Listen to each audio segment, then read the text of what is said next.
Computerized Start is brought to you by my awesome patrons on Patreon,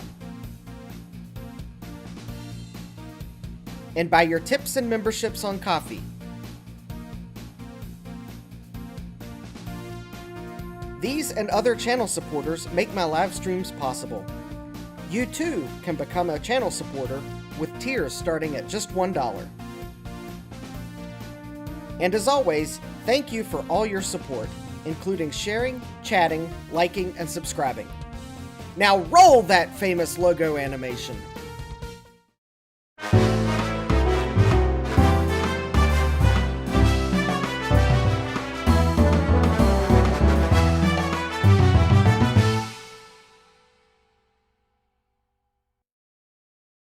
Good evening and welcome back to Computerized Start Live. I'm your host, Justin D. Morgan, and we have people in the chat. I seemingly have internet right now, despite the fact that earlier this evening I was wondering if I would have consistent bandwidth. So we are going to see how this goes. And let's see here who we have in the chat. We have Kevin. Hi, Kevin. We have SadMac356. Hi, SadMac. We have Stian. Hi, Stian. We have Hardware Hacker. Hi, Hardware Hacker. We have Thomas Armstrong. Hi, Thomas. We have the game Doc04. Hi, Doc. We have, let's see here, CMD Big Mike. Hi, Big Mike. Yes, all right. Let's see here, the tip jar, there it is on the screen. Link is in the description. While I do have one item that's arrived from eBay, it is a duplicate of an item I opened last week, so it's just going to kind of lurk upstairs until I bother to build the computer it's for. It's a case. You'll have to watch last week's live streams if you don't know what I opened last week. Or I think it was last week. Might have been the week before. Anyways, it's a duplicate of another computer case I recently bought. Hi, Jesse. We have i83D6SX. I'm awake for now. And we have 1-Bit Fever Dreams. Hi, Michael. Hey, Michael says, Champagne for Everyone just reached 2,000 subs. Congratulations. Hey, we have a 1-bit machine on the bench. So, let's see here. We have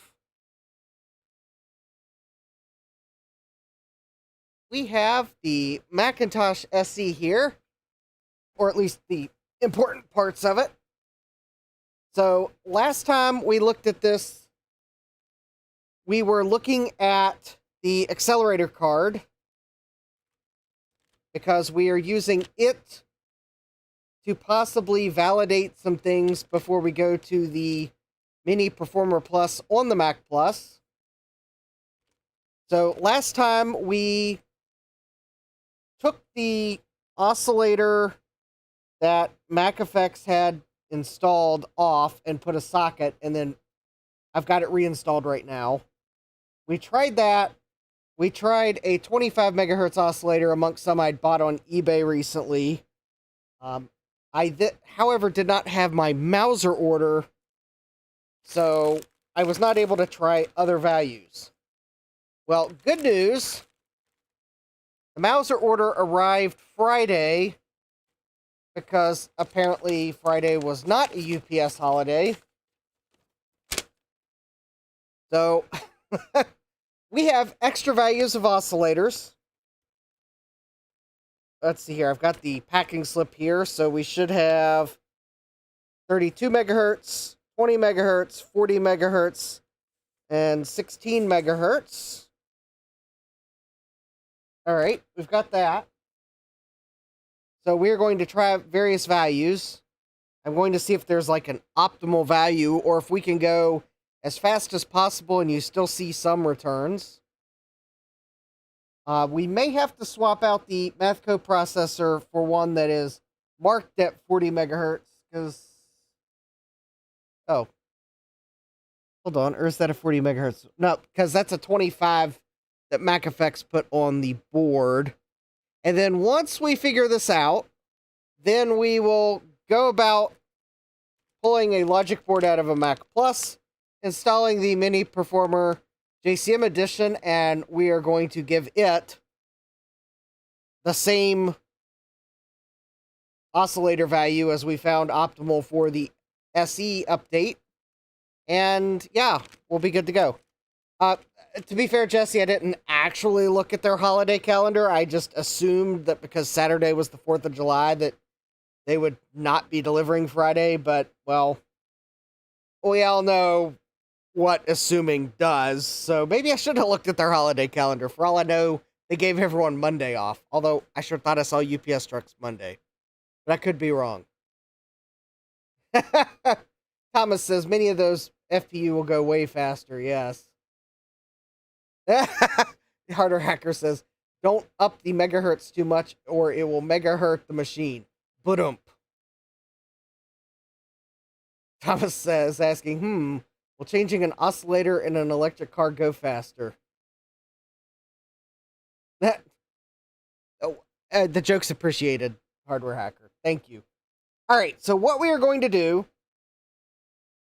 is I think we will... Okay, so I would like to do a control run with the same frequency, but on the MacFX Performer, the jumper is underneath the oscillator socket, and so we won't be doing a exact speed test with this one. However, 16 megahertz is close enough that I think it will do just nicely for our control.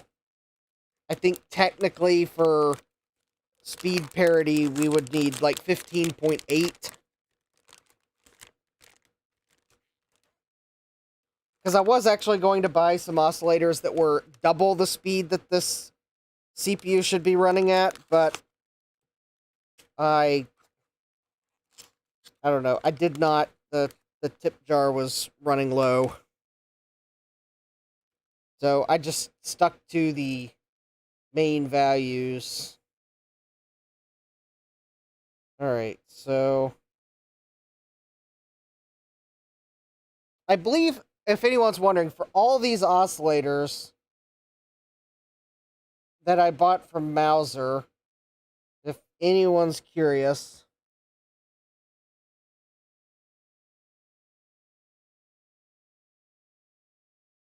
I think I ordered oscillators that were all from the same series. It just kind of worked out that way. It wasn't quite... I didn't do it intentionally, but it was close enough. All right. If I can get the... oh, there we go. Pins aligned in the socket. There we go. All right. So this is 16 megahertz. It's going to be roughly FPU clocked with CPU. Now, the one thing I did want to do while we've got this set up... one other thing I do want to do...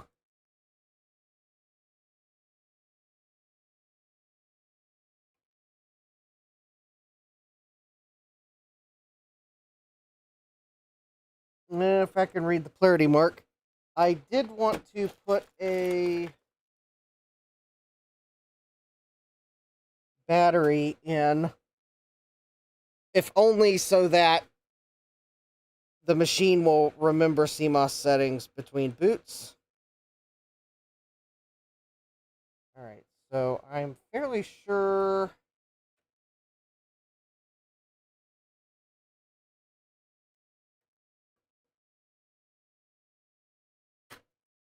There we go.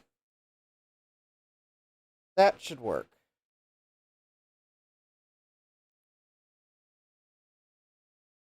So now, without further ado,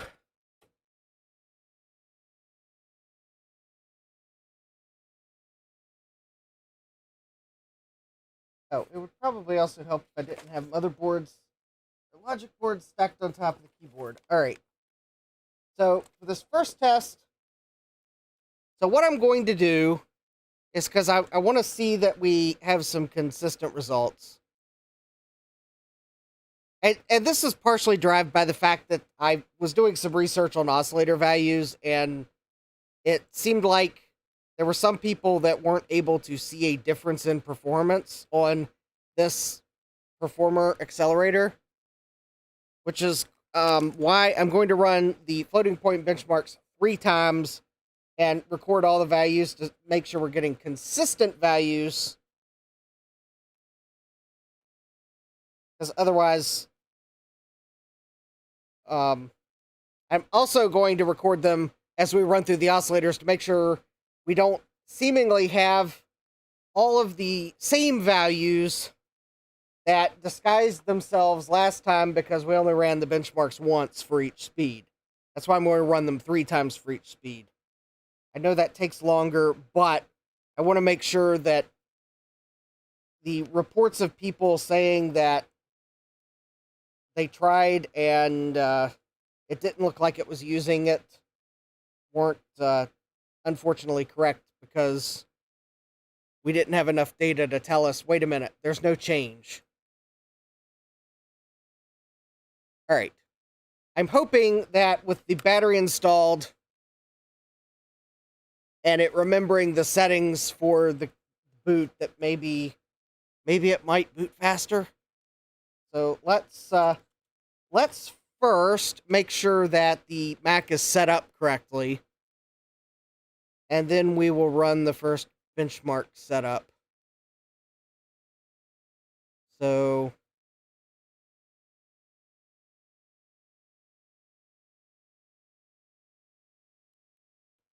all right. So we'll go to control panels.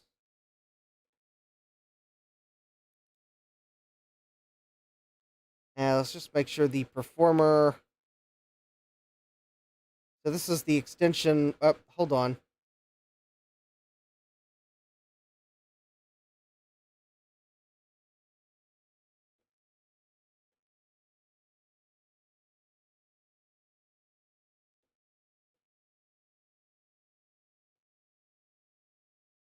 All right. So let's see the extension for the Performer. All right, it is showing 16 megahertz, 68030. So one, use the FPU for sane.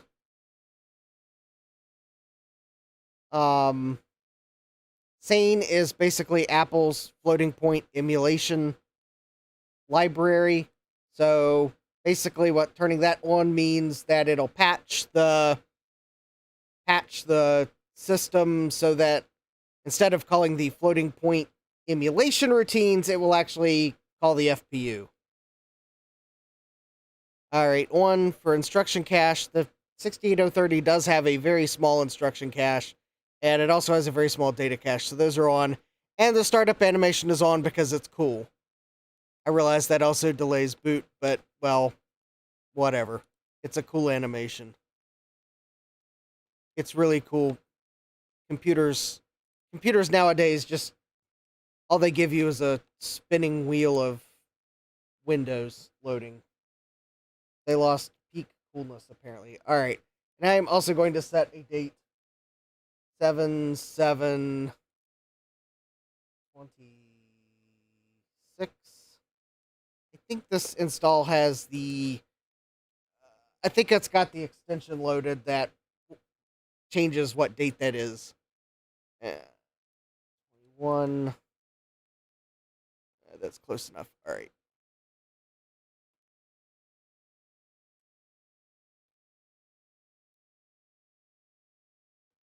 All right, so that's good enough. I think everything else is good by default. All right. I did not... I meant to just open speedometer, but I guess opening the machine records file is fine. All right. So we're going to... actually, we are going to run the FPU benchmarks. Oh, actually... Oh, you know, it looks like I might be able to actually run them 3 iterations. Okay.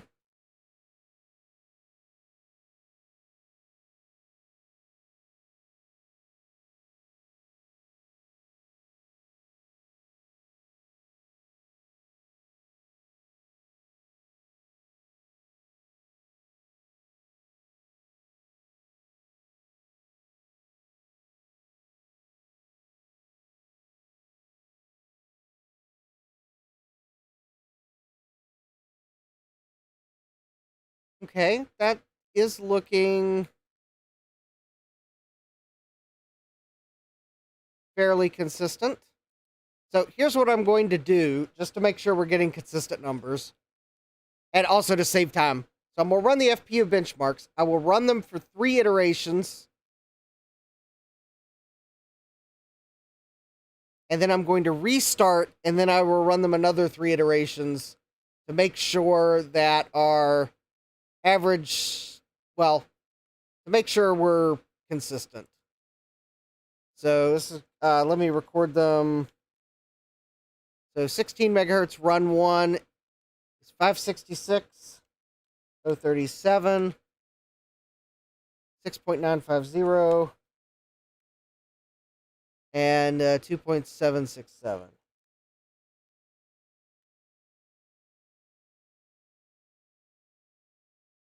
I'll record the final numbers, but I am spotting to make sure they look consistent. Okay. That looks good. Nope, we don't want to save. All right, now we will restart.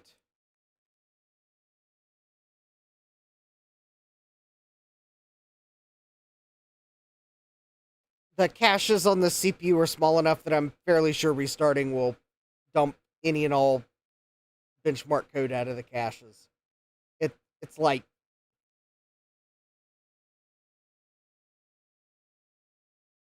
I want to say it's like maybe 1K of cache. 2K of cache. The 68030's cache, it might actually be 256 bytes of cache. I know it's like a very small cache, so in fact, it might be small enough that the benchmark code would get flushed in running benchmarks. Someone can look it up if they want, but I don't think the... Hi, Eric Sedge, welcome! Yeah, I don't think the 68030 has a very large cache at all. But actually, a little bit of cache beats no cache, so there's that. Alright. Oh, you know, I guess double-clicking the machine records file causes it to skip all the extra dialog boxes. Alright. So, analysis, or tests, FPU benchmarks, and we're going to do 3 iterations again.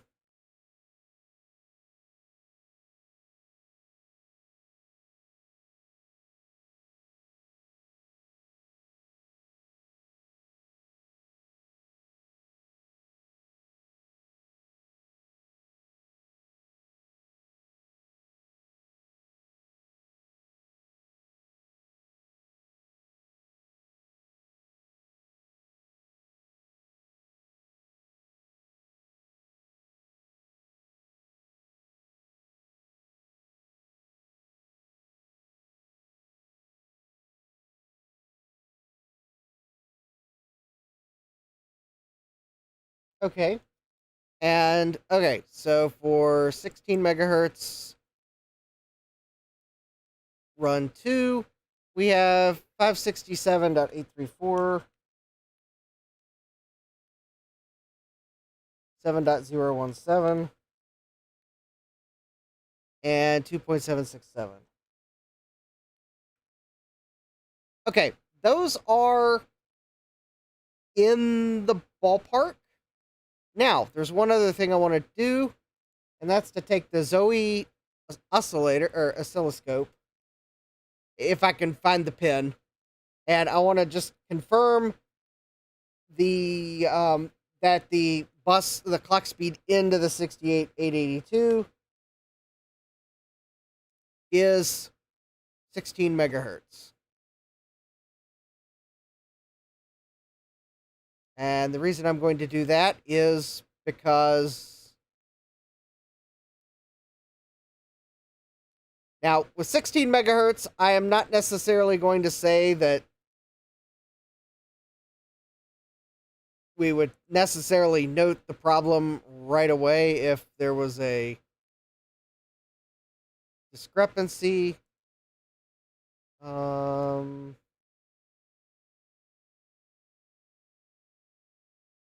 Fun fact, NXP still has these data sheets on their website.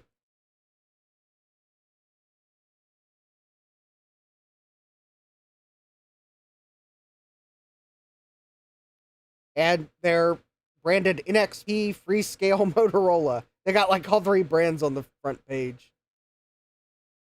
And it looks like someone, it quite honestly looks like someone scanned the Motorola data sheet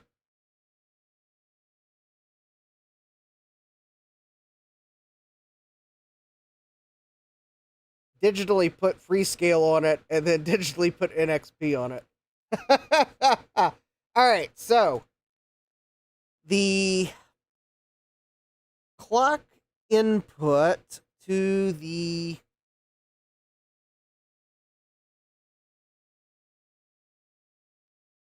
actually, this might actually be really easy to get to. So, I am looking at the data sheet. Pin 11 appears to be clock.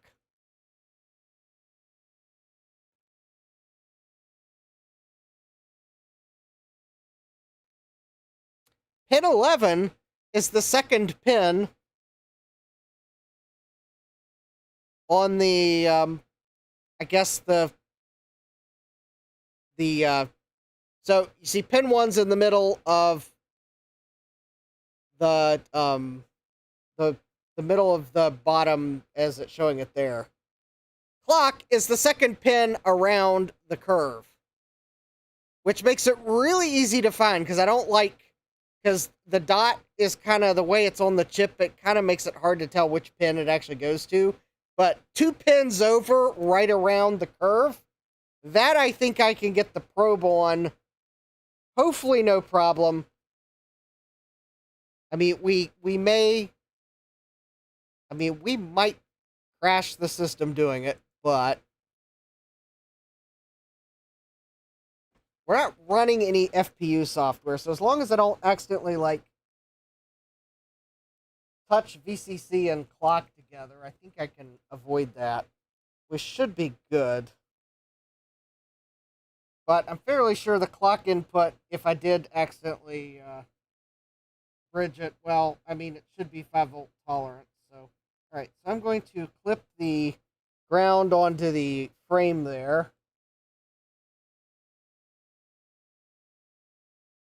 And I've got our Zoe microscope. I got channel 1 on. Channel 1 is 2 volts per division.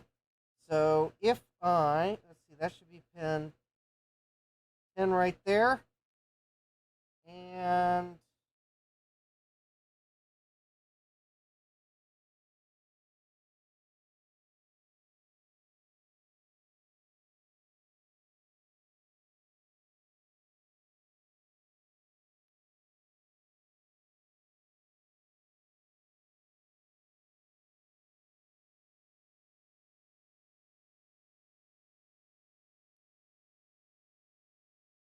well, I'm not sure how to get it to show me what the frequency is.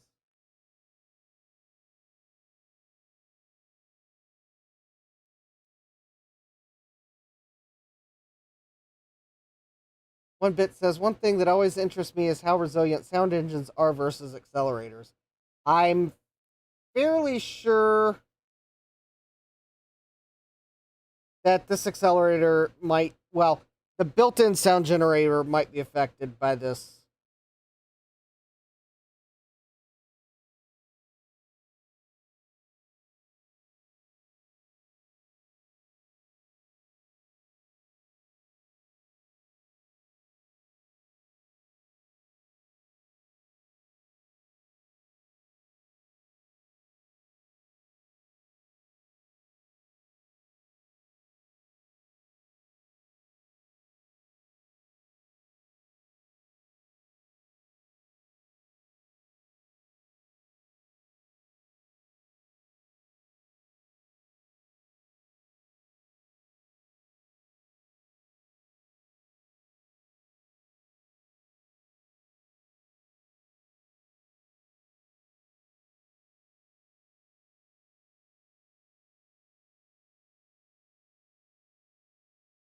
Here we go.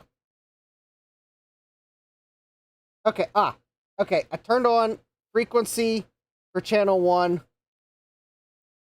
So let's see what it tells me.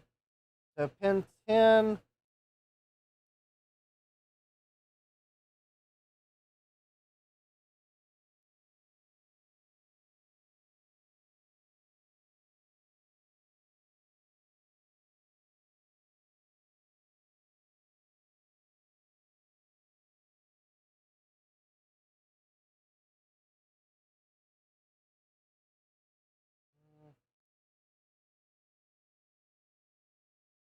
Telling me 2 megahertz. That doesn't seem right.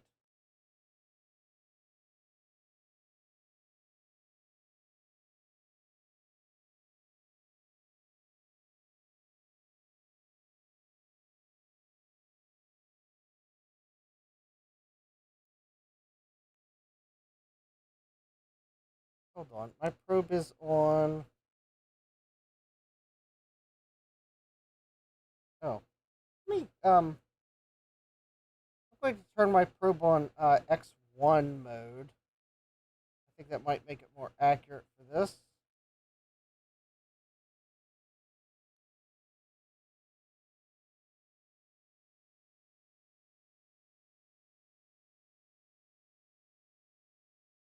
Maybe not. Alright. Never mind.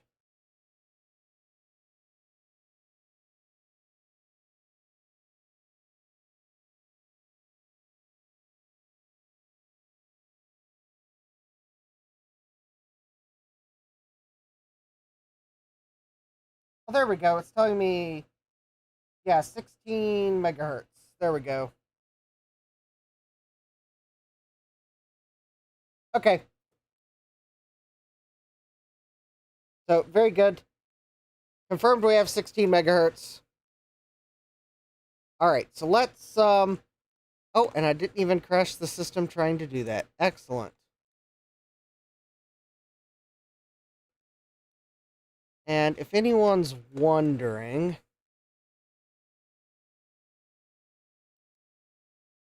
I think I do have everyone's favorite diagnostic software loaded.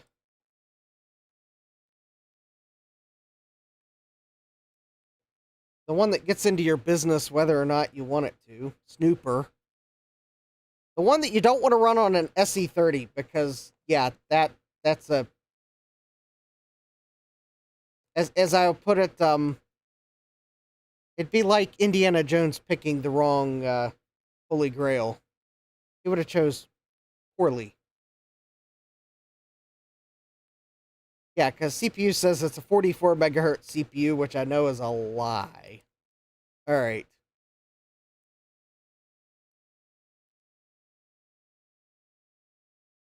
I don't think speedometer, though, can tell you what the speed is. Alright, so we've got our numbers. We confirmed clock speed. Alright, it is now safe to shut off your Macintosh. Alright, so we are going to take the 16 megahertz out, and I will put it back in its box and back into its anti-static bag. If it says anything, I only bought one of that value because I figured it would probably only be used to fix a problem later. There's really no need for me to buy more than one. All right. Hi, Mark Anning. Welcome. Now, I almost would kind of like to maybe...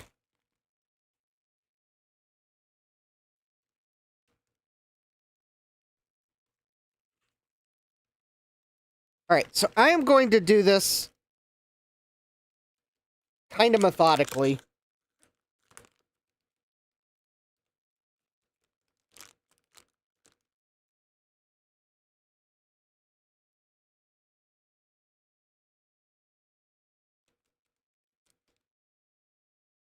No, I'm going to throw caution in the wind. We're going to next go to 40 megahertz.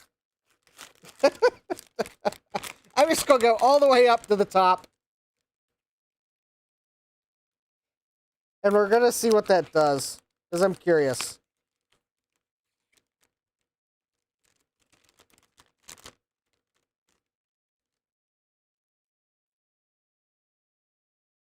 I know that's the one you all are waiting on, and there's some YouTubers that would make you wait to the very end and even throw in an extra sponsor segment just to bump up that revenue before they give you the big reveal. Well, I'm a nice guy, and I'm just going to make you dig through the live stream to find where I put the 40 megahertz one in. I'm not running extra ad segments. In fact, I don't. I tell YouTube not to insert. I tell YouTube I'm going to insert ads manually, and I conveniently forget to every time. Wonder what's up with that. Very conveniently forget to insert them.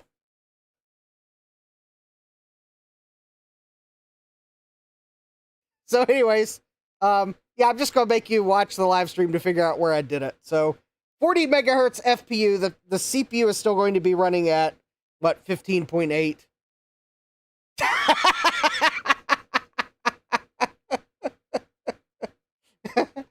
Jesse is correct. Jesse says, knowing Justin, he will have to watch his stream to find things. Yes, that does have the added disadvantage of if I have to go back to look, well, yeah, I just made it harder for me too. Oh well. 20, 32.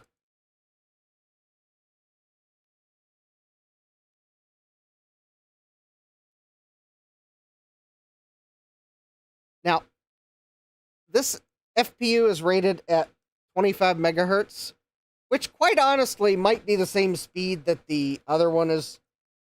The ones that I ordered from China are rated at. It's just this one's probably actually this one might actually be showing what Motorola actually etched on the chip at the time of manufacture, and the ones I bought from China are probably repainted and remarked. It is quite possible I have a bag of 25 megahertz ones. These are the Motorola parts are fairly conservatively rated, so it is totally conceivable they'll run at 40 megahertz, no problem. But if we have FPU instability, we will take the 25 megahertz out and we will put one of the so-called 40 megahertz ones in.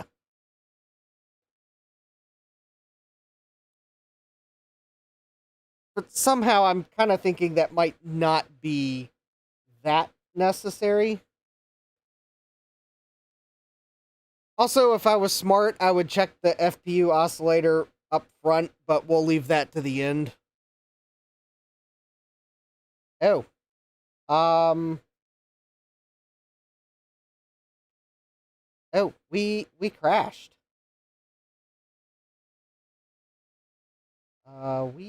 We have. All right. Well, I guess since we crashed, and I'm going to have to restart. Let me just see what we have in terms of clock.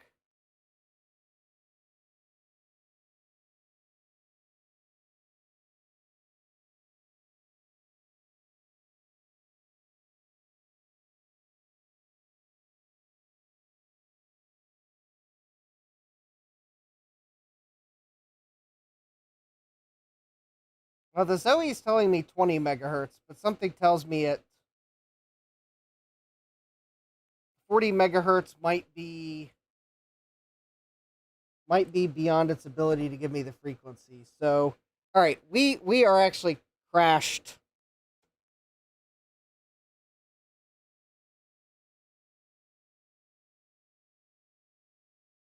Let me make sure I put the oscillator in correctly. All right, that is pin 1, because that is the square corner.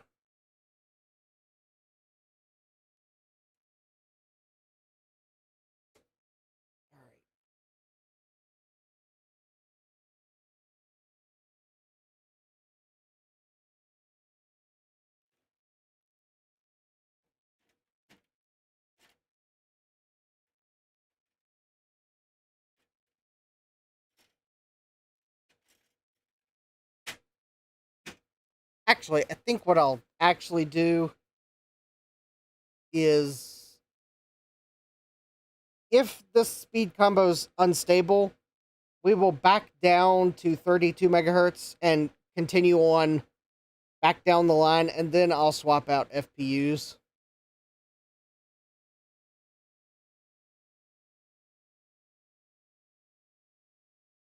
Because I'm going to have to find my PLCC extractor while we're running benchmarks.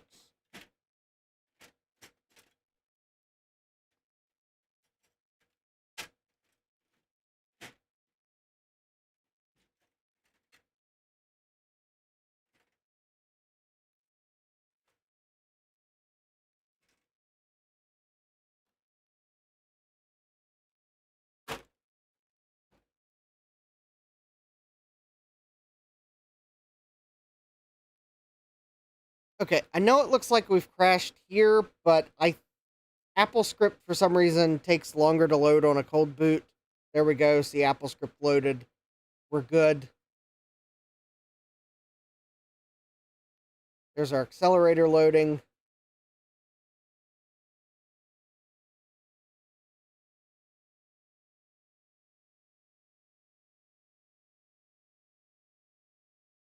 All right. If I can find my PLCC extractor,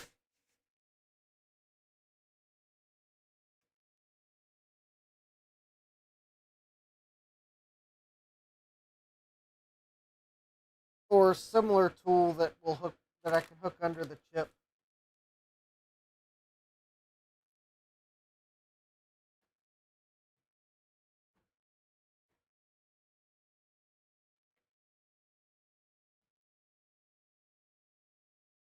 Yeah. I might have to look. Well, I think I've got one upstairs. For long story why I would have one upstairs. I think I have one upstairs, but it's not the one that should be at my bench. The one that should be at my bench may be under my bench because things like to fall off of my bench.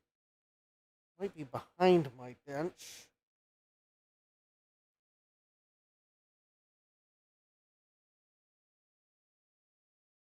All right, so let's try launching speedometer again.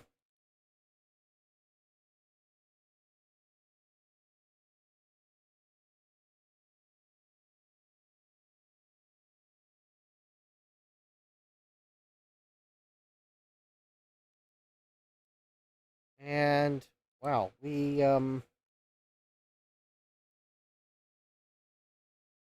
that was a crash. All right, that was the reset button.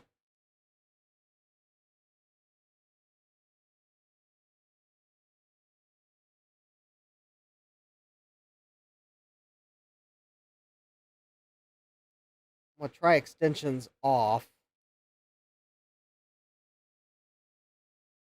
Probably means no accelerator, but we'll see. And I'm going to launch.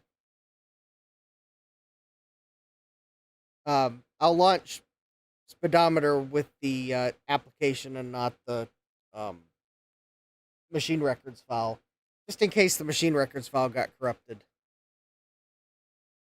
Ian says, I had forgotten how much artistry went into dithered black and white icons. GameDoc says, Amen. I miss the old days when we, as a species, were compute constrained and were forced to be creative.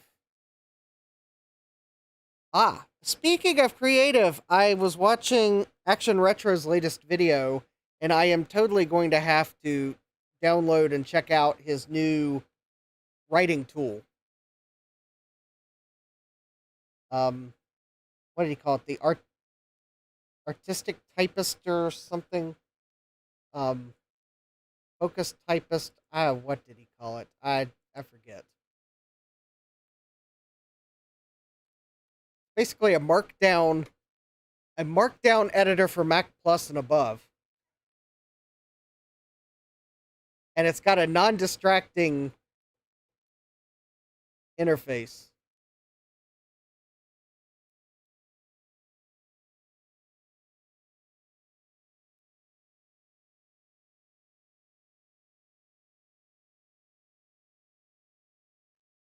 Stan says, I mean, I don't miss being compute constrained, but RAM, storage, and CPU prices skyrocketing due to data center builds may bring those days back.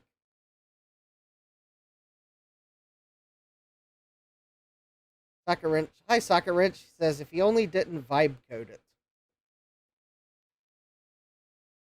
I'm torn on that part of it.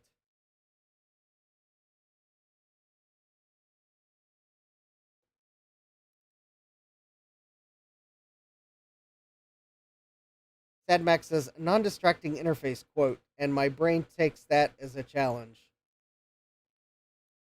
Oh, maybe that machine records file got corrupted. Look at that.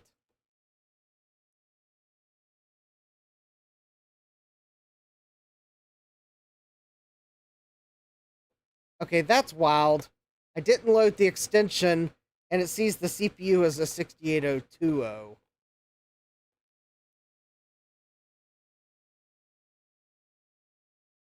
All right. Let's restart.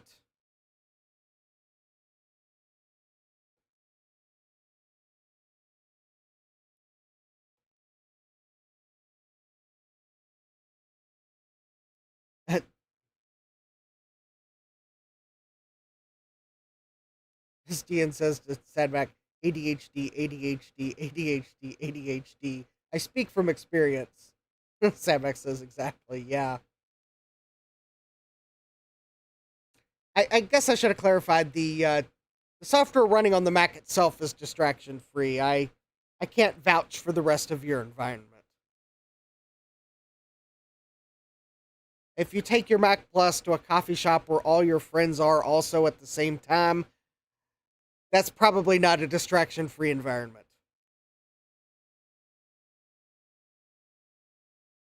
Actually, the coffee would probably be quite distracting to me.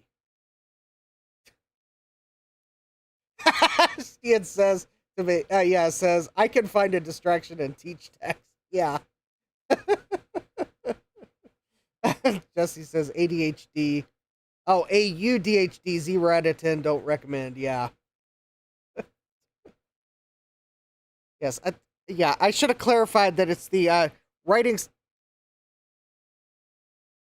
Interesting. Okay, I think quite possibly that might be the sign that the FPU is quite unhappy running at 40 megahertz.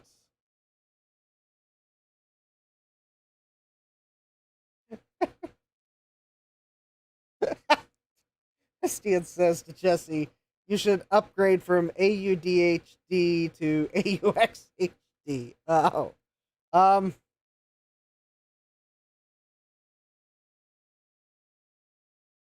I don't know, Stan. Sounds like that might come up with some compatibility problems. All right, so I'm going back down to the 32 megahertz oscillator, which we know was working at one point.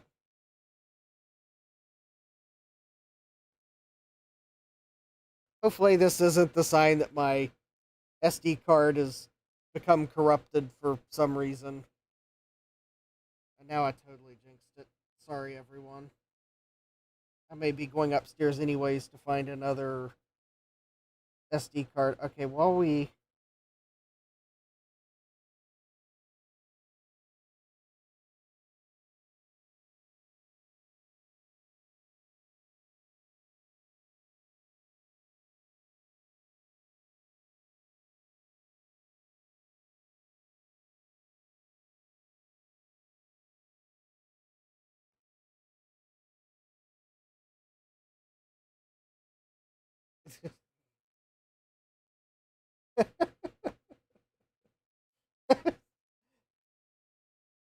yeah, everyone's Soccer says that's new. Yeah. Game Doc says, I remember when people with twisty mustaches used to take super old typewriters to Starbucks. The markdown Mac Plus screenplay writer is the next logical step. Yeah. Stian says yes, and then we should do a live stream about it. Hardware Hacker says better start at version 1.3 or above. Steven says, I find using SanDisk industrial SD cards work way better with my Zulu SCSIs. The, quote, random SD cards I had floating around, end quote, usually don't survive too many write cycles. Actually, I think considering we just booted, that might have been the sign that the FPU was saying, in the words of one of the famous Price is Right games, that's too much!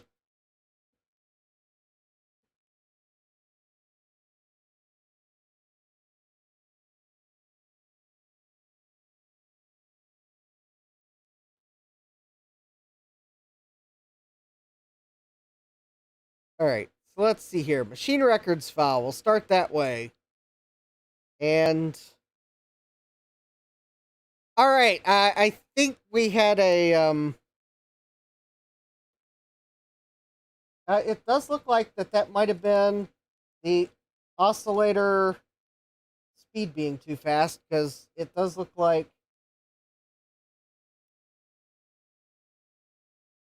yeah, it does look like we are actually running. Interesting. I think I just noticed something.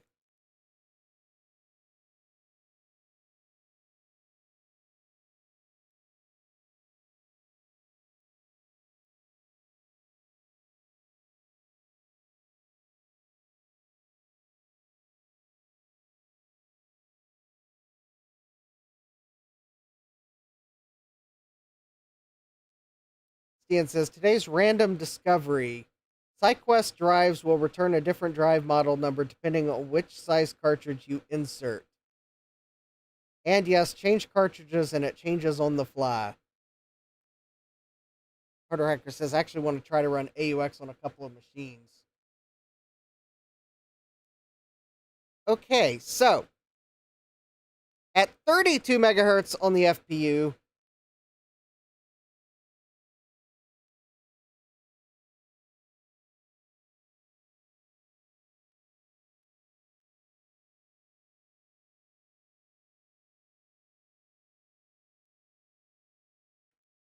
interestingly enough, K whetstones per second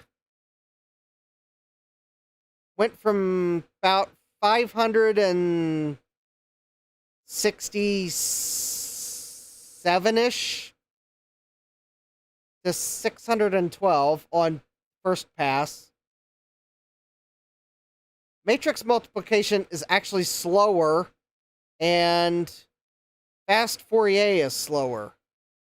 That is weird.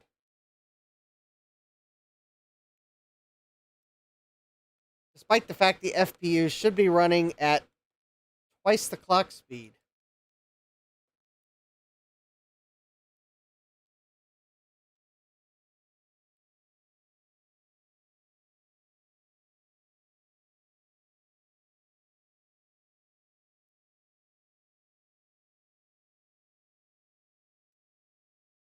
Have to. All right, let's run the benchmarks again, then we'll try a couple other oscillator values. But I'm kinda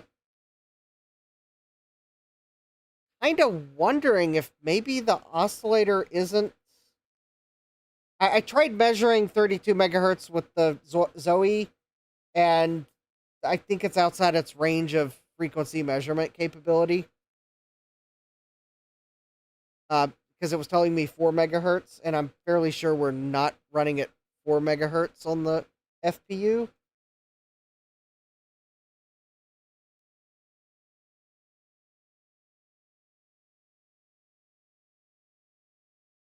I'm not totally convinced that the Ian says SE30 should run it acceptably. I don't think it'll run on the SE. Yeah, I'm pretty sure AUX requires an MMU, which would probably disqualify it from running on the SE. I don't know that using an accelerator card will meet the MMU requirement. All right.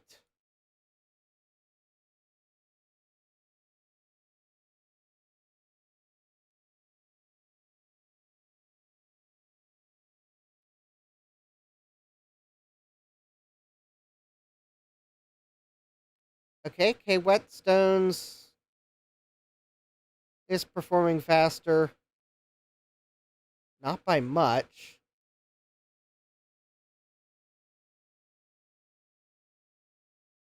Matrix multiplication is still slower.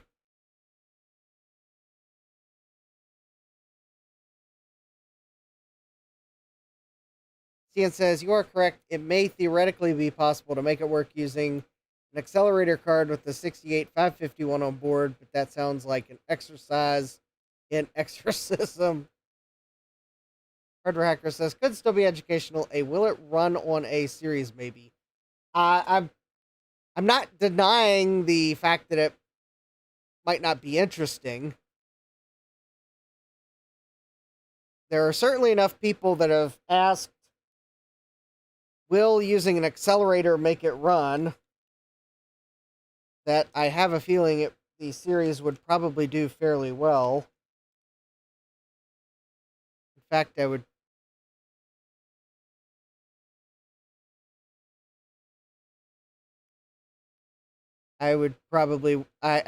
fairly sure I would watch it. I'm trying to type numbers and talk at the same time. 2.56. All right. So 40 megahertz was too fast for the FPU. That kind of does tell me the oscillator speed is feeding into the FPU. 32 megahertz.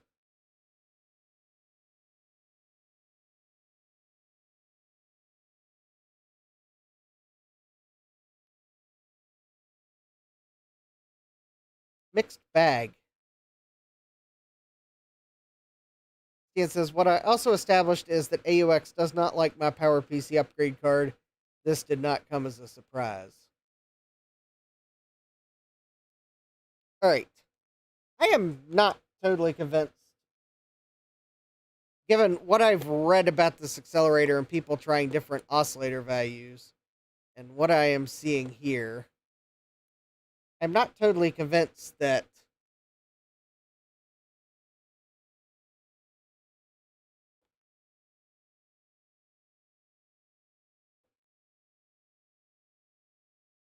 well, okay, I think I've got enough evidence that shows that the oscillator is doing the right thing, but I am not convinced that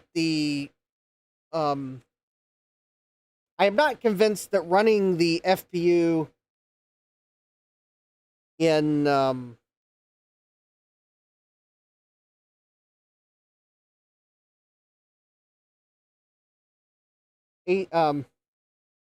asynchronous mode is necessarily giving the biggest boost in performance. Because it kind of seems like that, yeah, the FPU can calculate the values slightly faster, but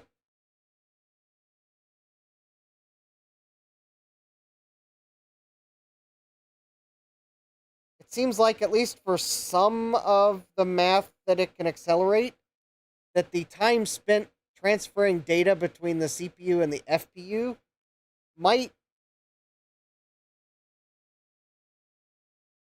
be so long compared to the calculation time that there is no appreciable difference.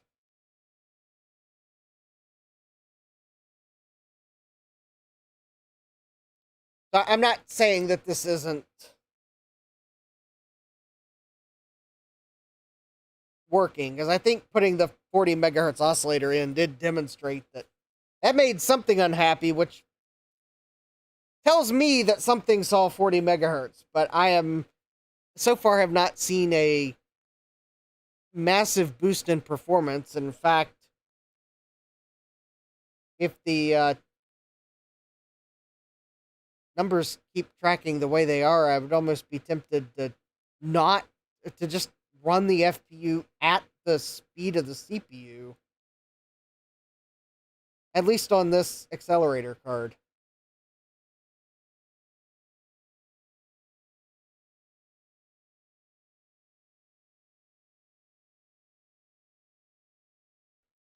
Of course, it also makes me want to buy those oscillators that I found on eBay that are twice the speed of what the CPU should be running.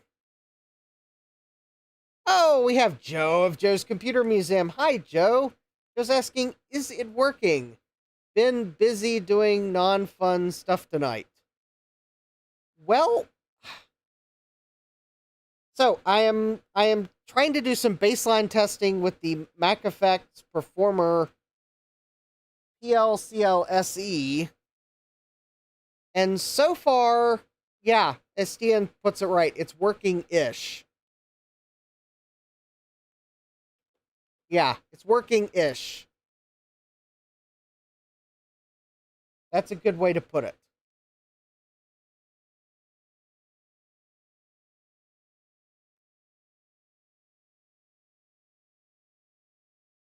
I can see that the FPU is using the clock speed of the oscillator, but it is the performance gains are minimal in the K Whetstones benchmark, and actually there are performance losses in the other two benchmarks.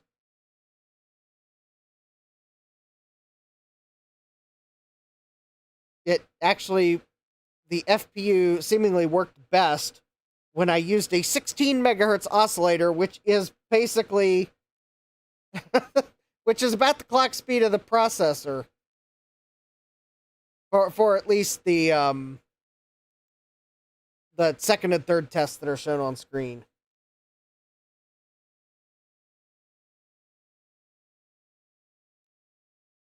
I did try to look at the datasheet.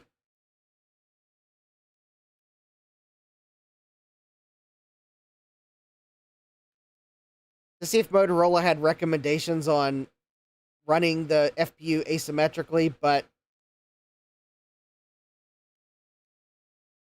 beats me if they do have a recommendation. Interestingly enough, at 25 megahertz, we do lose a little on the K Whetstones.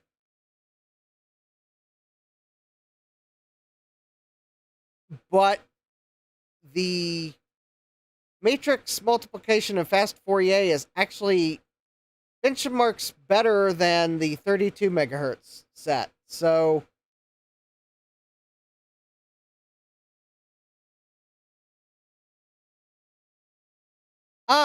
here we go. Joe says, number one, the FPU gains grow at an inverse exponential when increasing the clock speed. Number two, I had a number two, but I don't remember it. Number two, that benchmark is crummy. Is there a better FPU benchmark?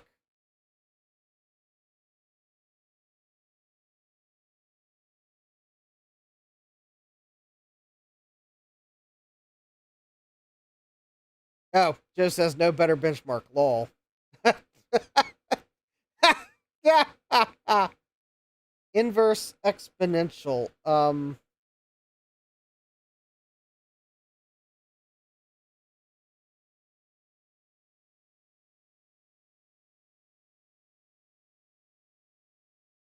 Joe says also it's the FPU. There was so little software that uses it that going faster than 16 megahertz doesn't really matter. Yeah, I'm beginning to think that's my conclusion. That Joe says you're really wanting the speed up of the 68030. Yeah, I'm kind of thinking that honestly the best thing for this Mac Effects Accelerator. Oh, hardware hacker saying in layman's terms.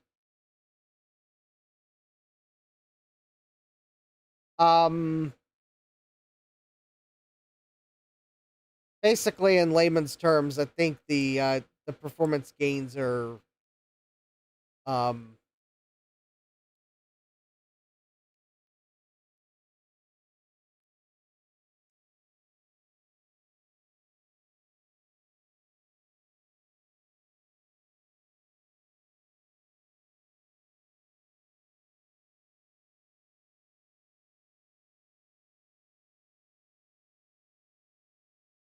I don't know. Um,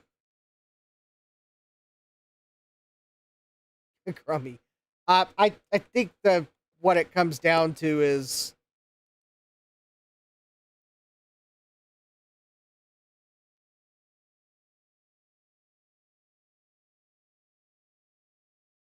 I haven't tested it yet, Joe.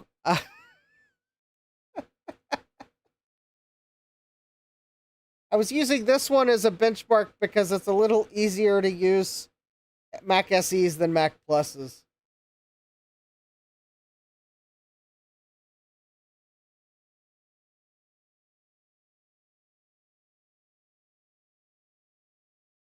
Oh, Joe says, Joe's saying to Hardware Hacker, the longer you run that benchmark, the less accurate it gets until it under/overflows and starts giving you really weird numbers.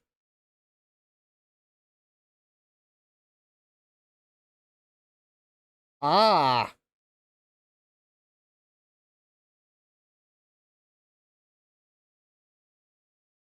Maybe that, okay, that is actually... Hi, Dave, welcome.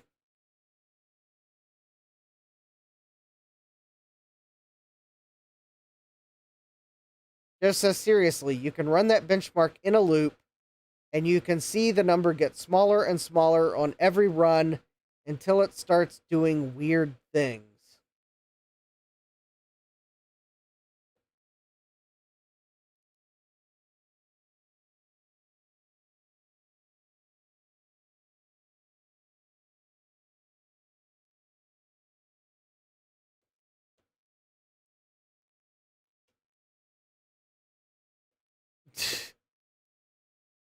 All right, I think what I'm going to do...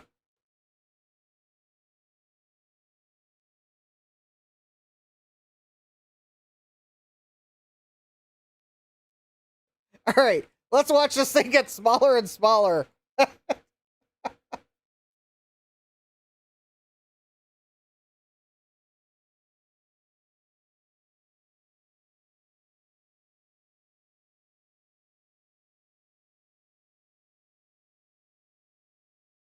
Okay, maybe the K Whetstones isn't going to do it.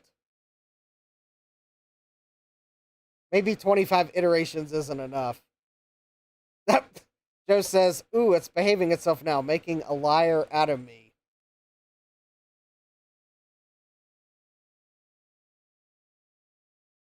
Well, that was not my intention, but I have a feeling it is going to misbehave.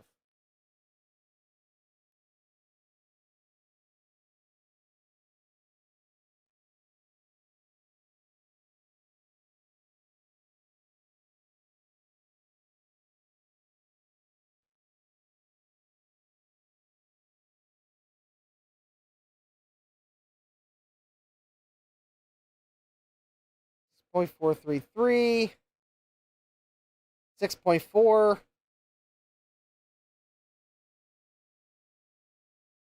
6.383,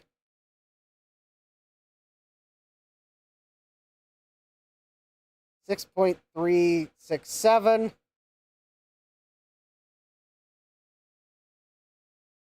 Okay, that one didn't change.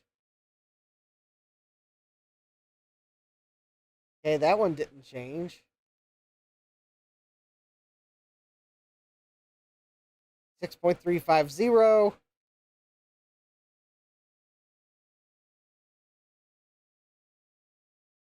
Well, by golly, I think that just invalidated all our benchmark testing. It it is getting smaller the more you run it.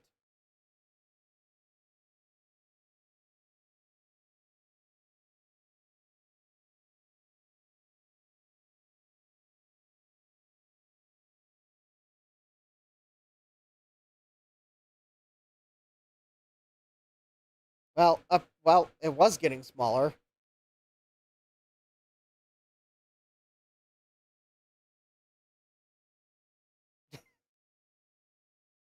Joe says, I guess I ate too many gummies or something because it's being a good boy now. Well, it just dropped to 6.333.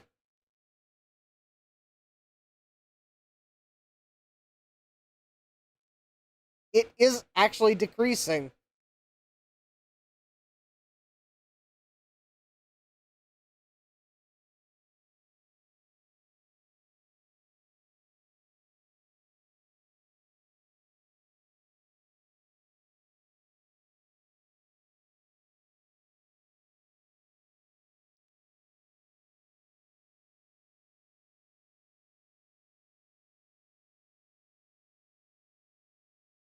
Well, if it is doing that, I got to call the benchmark into question. It's obviously something's up with it. The thing is, I don't think the cache in the 68030 is large enough to cache the entire benchmark algorithm because it's a tiny cache. So I don't think we're looking at caching, but there is definitely something up with that matrix multiplication algorithm.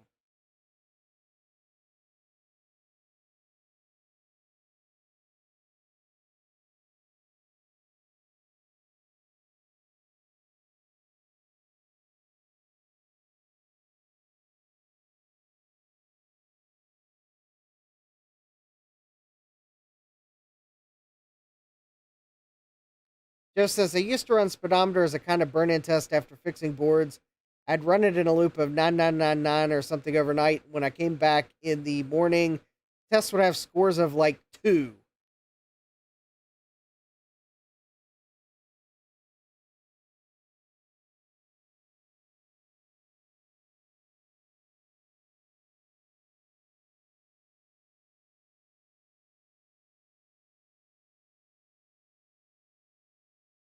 Well, I believe it. All right, so here's what we're going to do. I am curious about one thing. Have you used the Windows menu?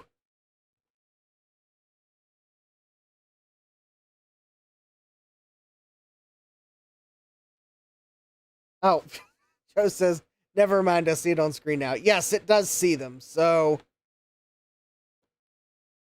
all right. So, what I'm going to do here,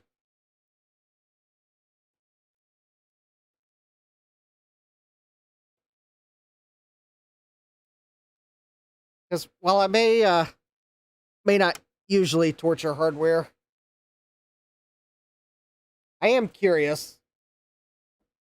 So, I'm going to take this oscillator out. I am going to take this. Well, I'm going to attempt to take this FPU out.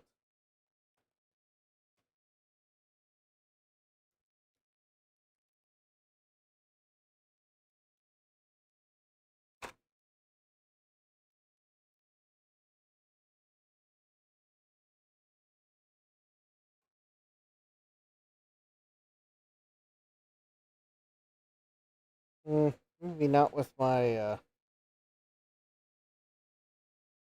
Okay, maybe the multimeter probe was a bad choice of items to use.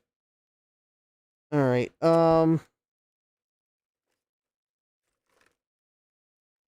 Somewhere I do have a PLCC chip remover, and it's run away. Dental pick. Um, I used to have a dental pick, and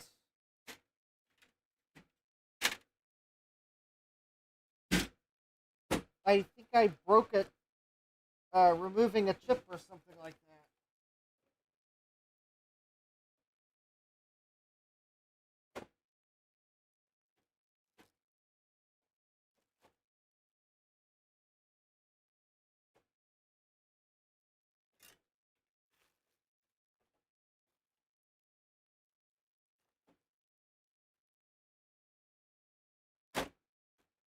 And I guess I never reordered one.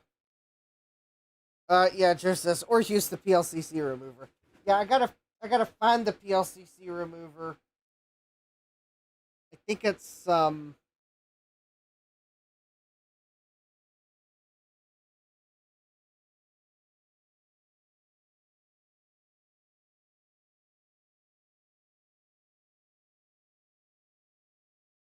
I don't know what to think of what I did with it.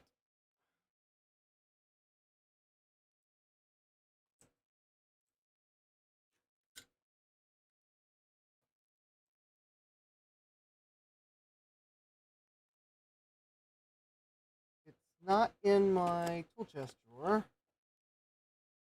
Does not appear to be on my bench. All right.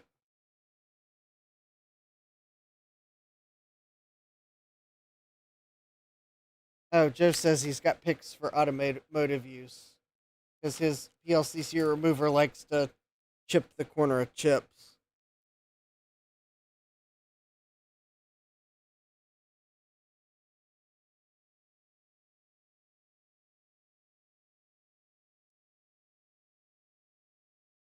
Hmm. The moment I go grab a Mac Plus,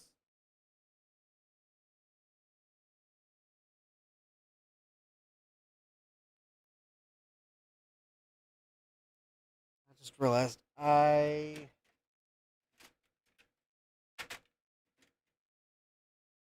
may have to choose carefully on Mac. I just realized I don't know if I remember where my torque bit is for opening Mac Pluses. It should be on my workbench.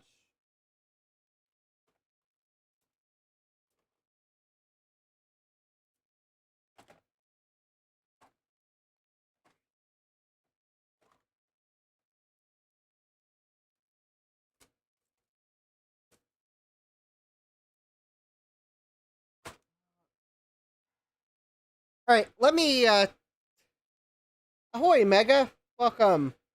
All right, let me see if I can find the tools that seem to have run away. My NAS is currently off because I shut it down. Shut it down yesterday after the power went out, and I forgot to power it back up. So I have no hold music. But let me go to be right back so I can see if I can find a PLCC remover or some other tool to remove a PLCC chip and also find my Torx bit.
Okay. I don't know where my Torx bit is yet, but I did find, I went upstairs and the PLCC chip pullers that I thought were upstairs, but they're obviously the garbage ones. So I don't hold out much hope that I will be happy after this chip extraction.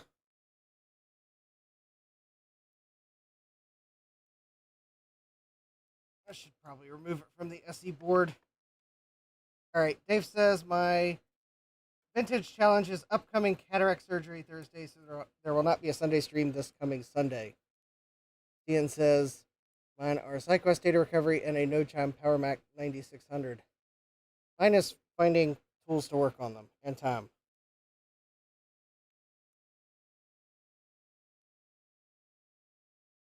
And maybe a close second is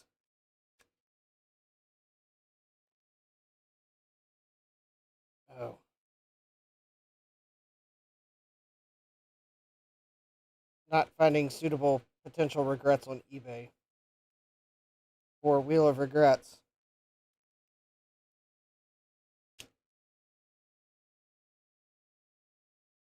Yep, alright. This pair, that is garbage. It's scratching and chipping my chip. Alright.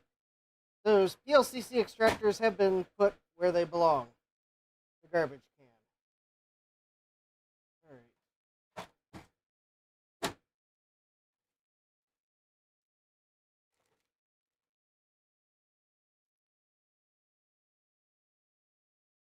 I think the last time I had to remove one of these, I used like a really small screwdriver bit, and I'm fairly sure I boogered up the screwdriver bit when I did it.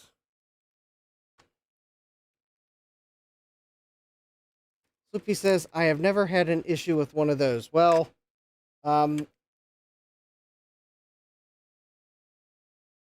was not one of the name brand ones. That was like some cheap pair that came with something I bought. And basically, that PLCC extractor I just threw in the trash, I think they worked fine once. And then I think the second extraction, the metal piece is bent. You're not pulling on it.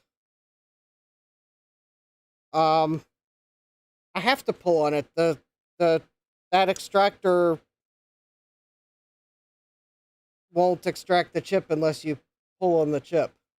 That's how garbage of an extractor was. That's probably why I boogered the chip up.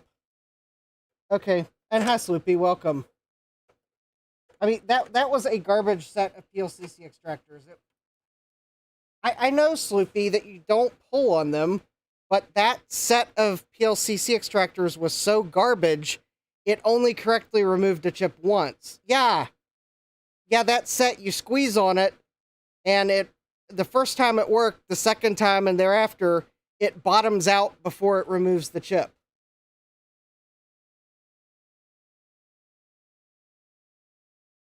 I don't remember where I got them. They were garbage. I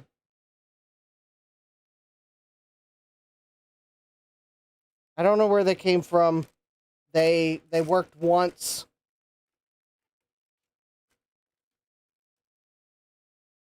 Well, that's not good.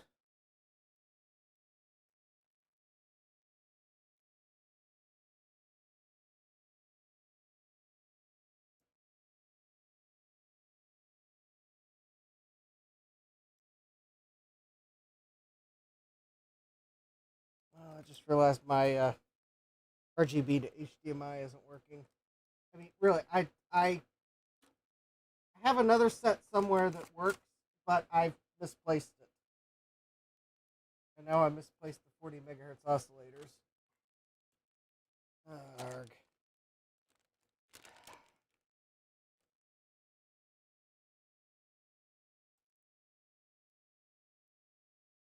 Yeah, I know how they're supposed to work. Those ones worked great once. I don't know where they came from. I would tell you what to avoid, but I don't know where I got them. I don't remember what they came with. I think they came with something. I lost my 40 megahertz oscillators already.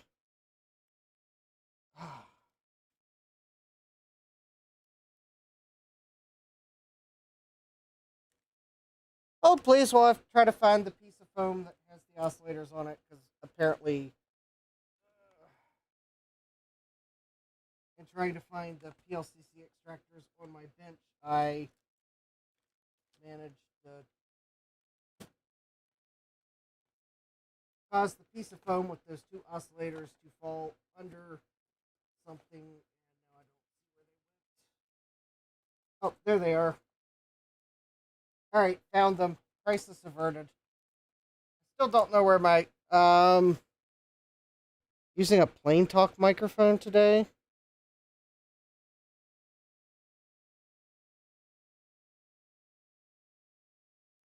Was my audio bad?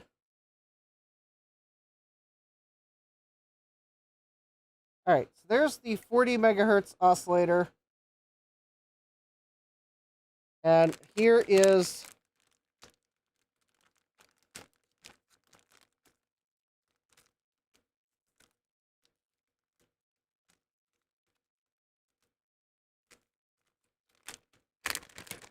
here's one of these FPUs that I bought from China. Oh, that one's got boogered up pins because, of course, they throw them all in one anti-static bag to send them to you. All right, this one claims it's a 40 megahertz part. I cannot vouch for the accuracy of that claim. We shall see.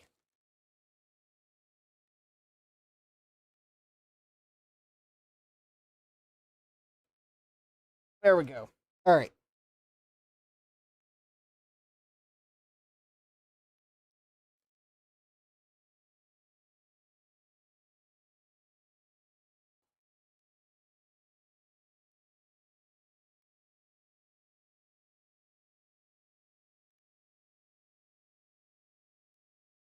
Oh, all right. I'll fool with my RGB to HDMI later. I noticed it wasn't powering up. I might have accidentally unplugged its power adapter. All right. So we got a 40 megahertz oscillator again, 40 megahertz FPU. All right, let's see if maybe this is actually stable.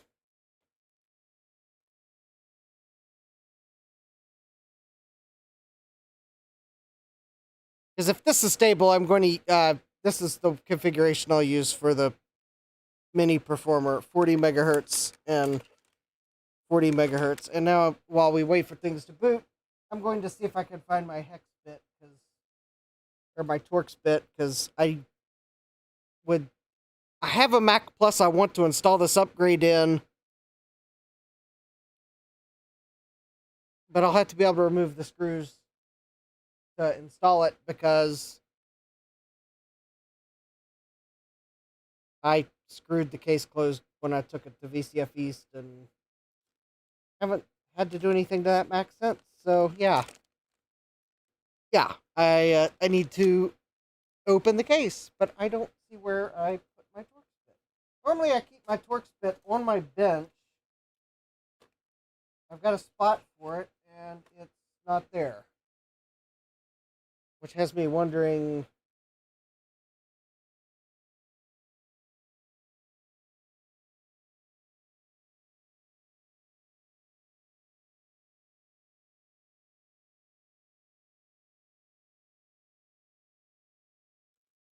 Where I put it. All right, let's see here.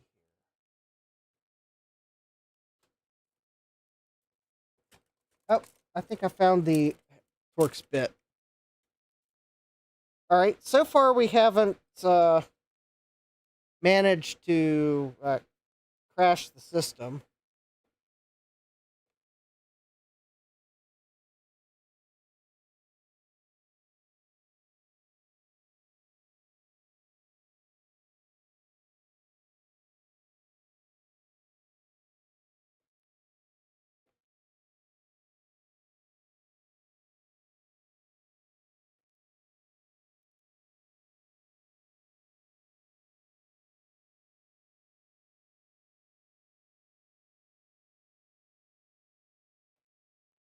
Well, so far, so good.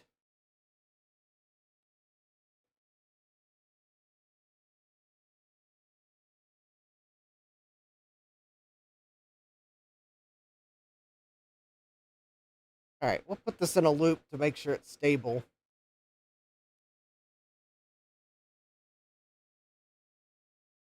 Might be a crummy benchmark, but it is running FPU instructions, so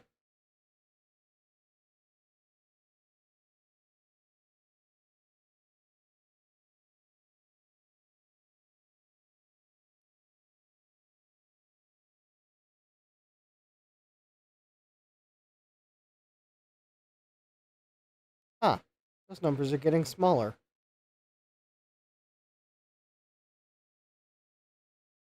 And smaller. Oh, they started getting bigger again. Interesting.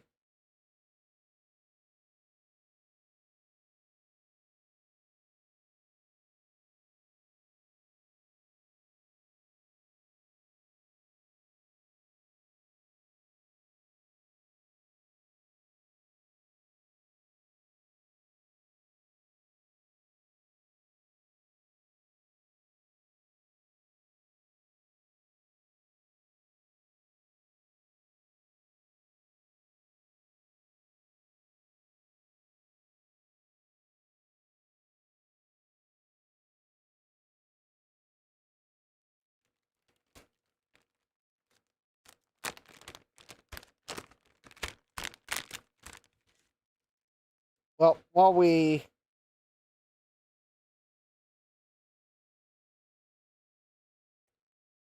wait for this FPU result to load or compute,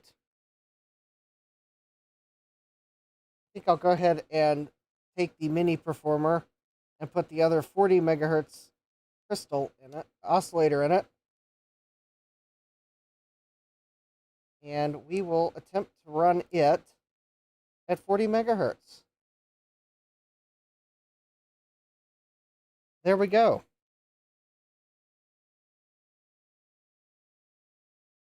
As soon as I can figure out how I'm going to get the Mac Plus open, that is. Oh, no, I found the Torx bit. That's right.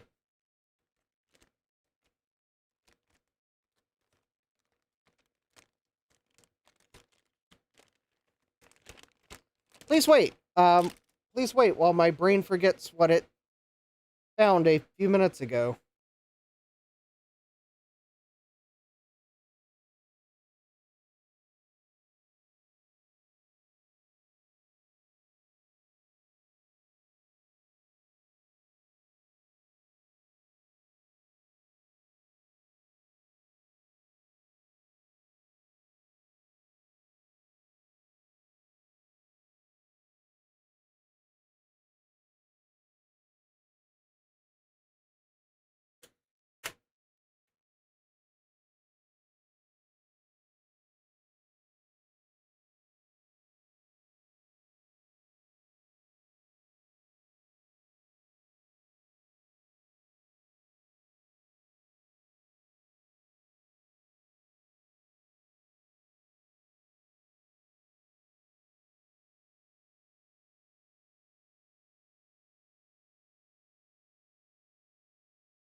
Hey, David Starbuck, welcome.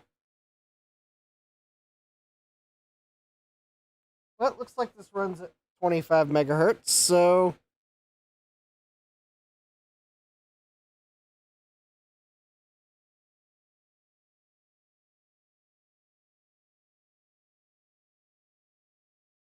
one thing I would like to do.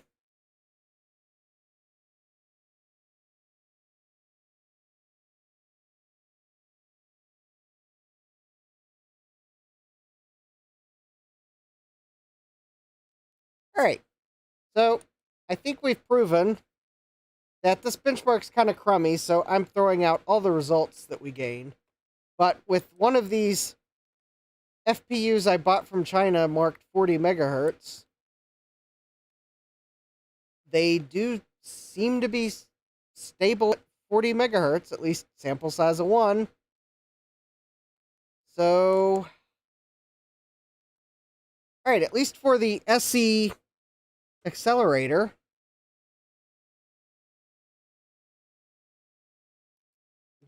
I'm going to run it at 40 megahertz.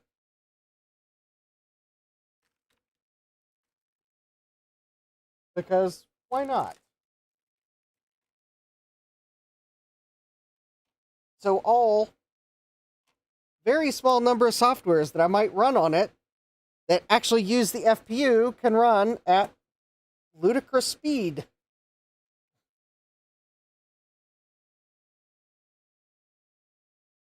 So, I will go put my SE board. Well, the one thing I would like to do before I put this away, the oscillator pins are a bit long. Kind of wanting to maybe trim them so that they'll fit in the, so that the oscillator will fit better in the socket. And to do that in a totally unnecessarily complicated fancy way, I'm going to take one of the oscillator sockets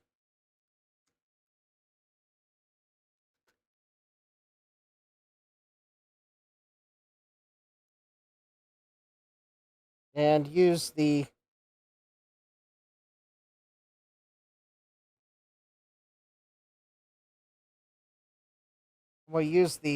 empty pin spaces as a guide to how much I can trim and kind of try to do it evenly.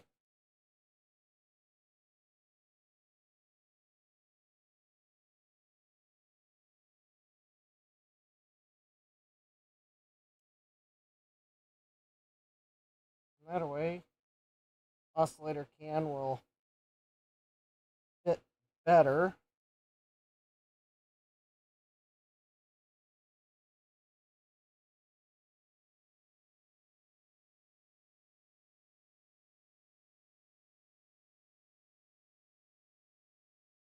There we go.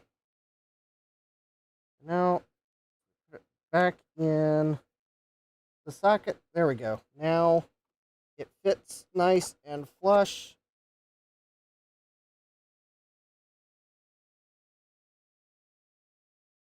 And if I really wanted to make sure it doesn't go anywhere, I could go find a small zip tie and I guess put a zip tie around the board.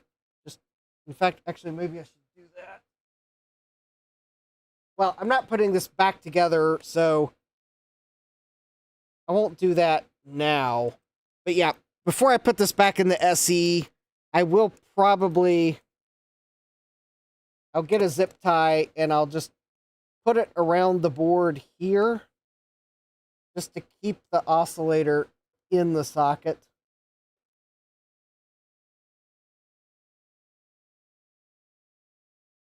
Hi, Joseph. Welcome.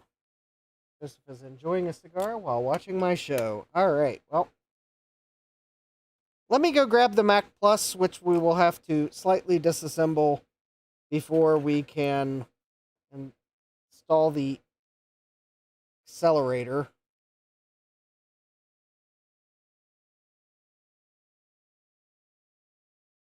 Although I'm thinking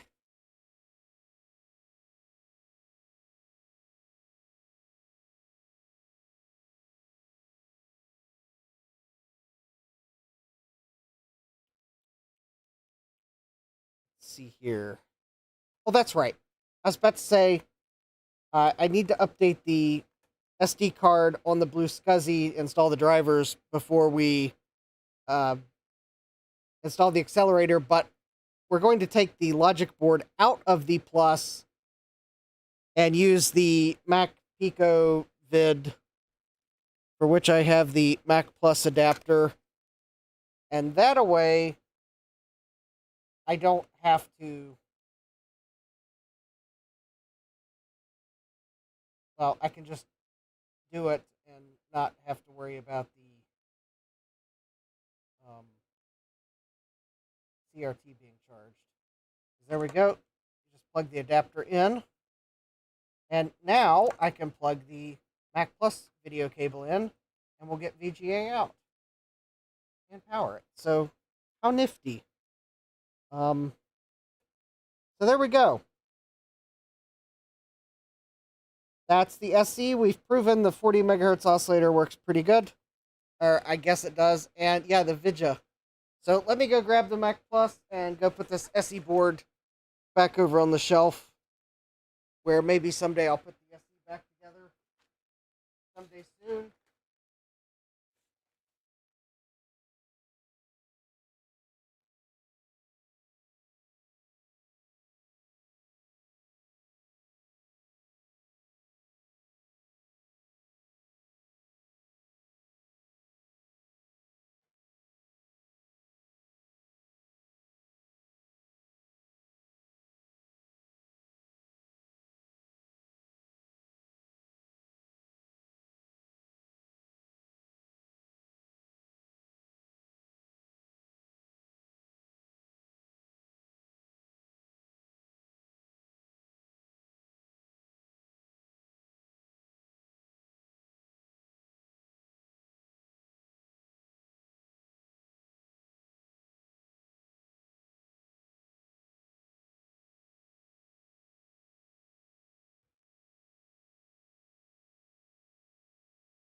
Okay, I've got the Mac Plus.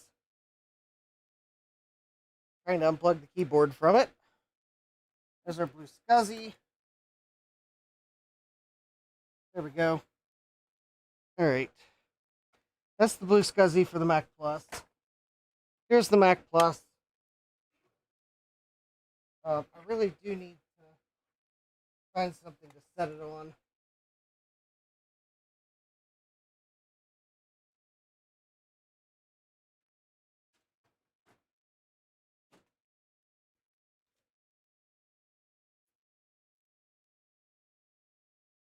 Here we go. Bubble wrap from one of last week's potential regrets. All right. So this Mac Plus has not been powered on in a year, possibly.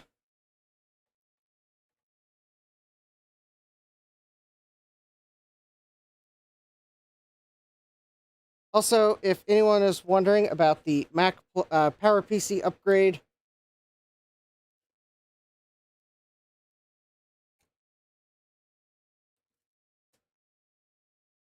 it will be released probably around the time of Duke Nukem 601.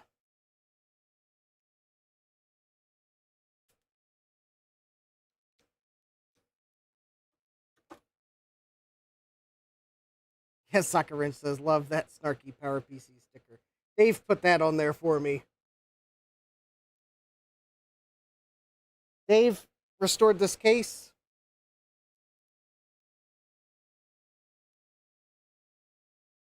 He retrobrited it and repaired it because there was some damage to it. And before he returned it, he asked if he could put a PowerPC Upgrade sticker on it. And I said, sure.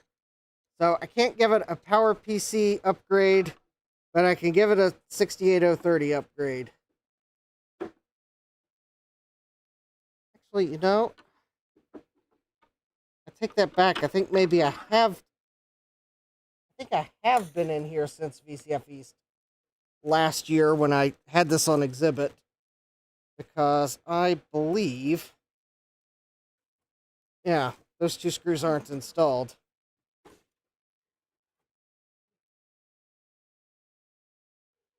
That's right. I think, now that I think about it, I think I was having some trouble, and I opened the system for some reason. I don't remember what the trouble was. But, alright, so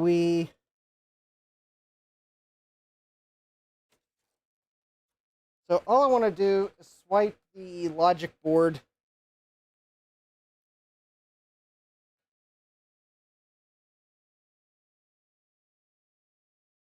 And the power cable.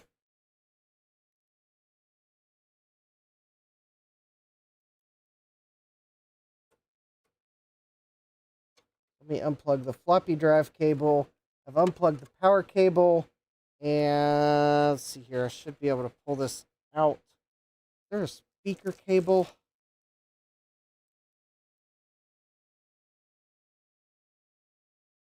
No, that is newer Macs. All right.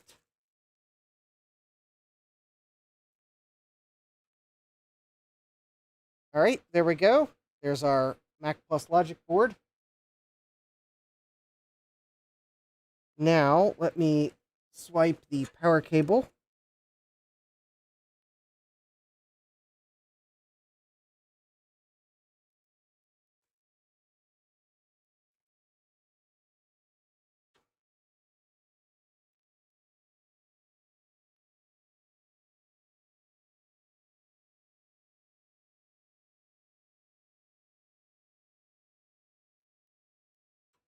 There we go.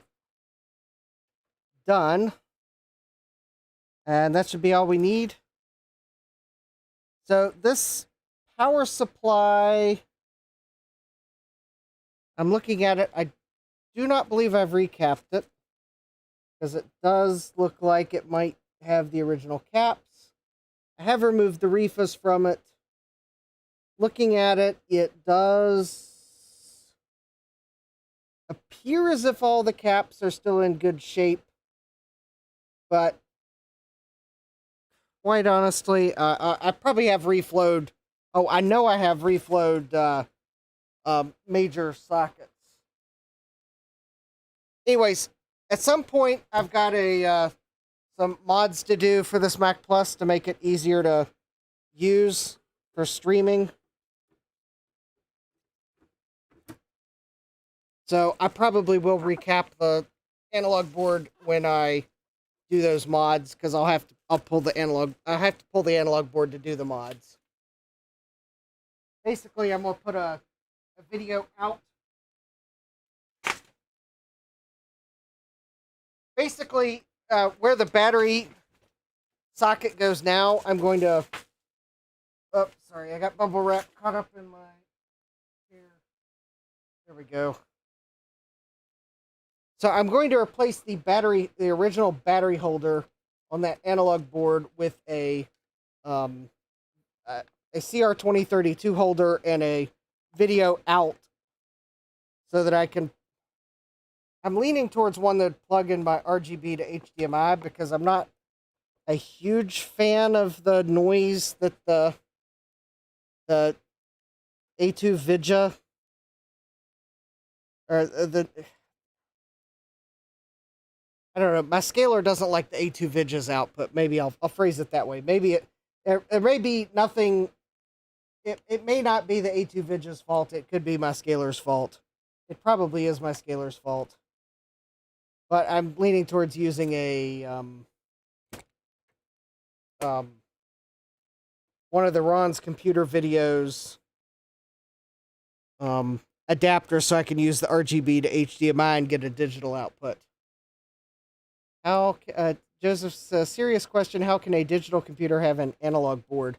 It's analog in terms of the video signal is analog. I know that doesn't make sense, but so the analog board is going to get a TTL signal from the Mac, but it's going to turn it into the analog signal the monitor needs. Yeah, the CRT is analog.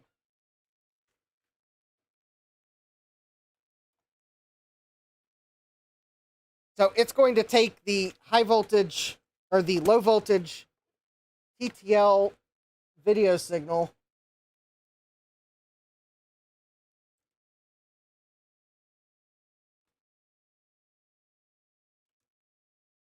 and turn it into a high voltage, all the high voltage signals the CRT wants. Because it needs like their horizontal and vertical sweep and all that fun stuff. I'm not a CRT technician, so I couldn't tell you what all the signals it generates are, but it's things, analog signals that a CRT won't run without. At CSU, hi CS, or hi CDI. CDS says analog is too modern. Yeah, I guess it's like a big fancy DAC. Yeah, that would be one way of looking at it.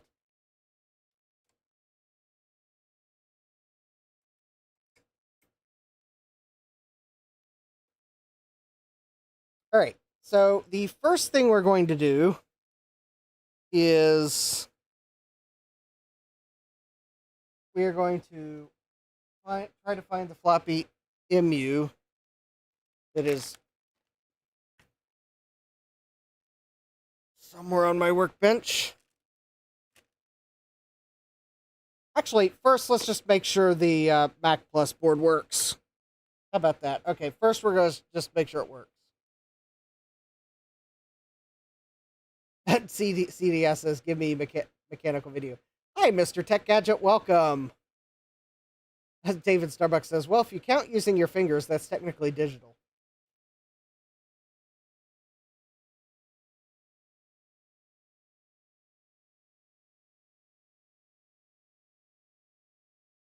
Let's see here.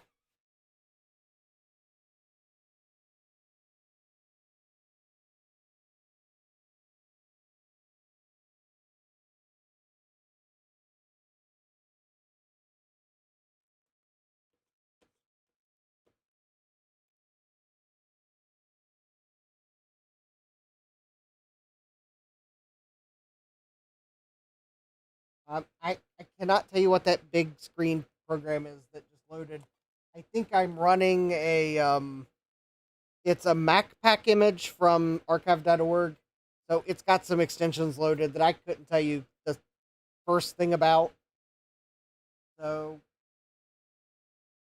go find the MacPack on archive.org and try it out. So anyways, that's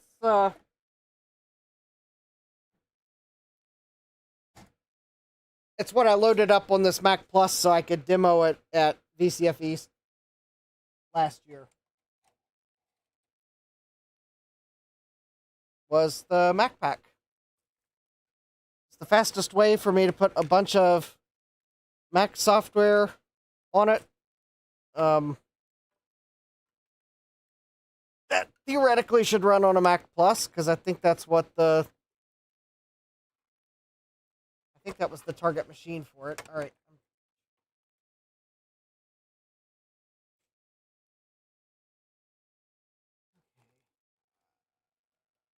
Looking for the floppy MU. Oh, floppy MU. Oh, floppy MU. Where have you gone on my workbench? Oh, floppy MU. Oh, floppy MU. Why have you flown away from my workbench? MUs are flightless birds. You're not supposed to go be able to run away.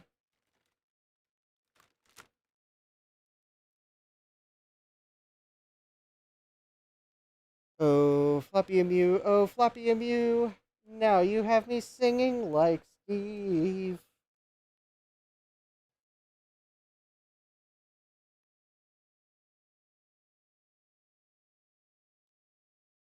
Thank you, thank you, thank you. That song and many others will be on the upcoming studio record that will be released sometime after the PowerPC Upgrade for Mac Plus. That's going to be released sometimes after Duke Nukem 601.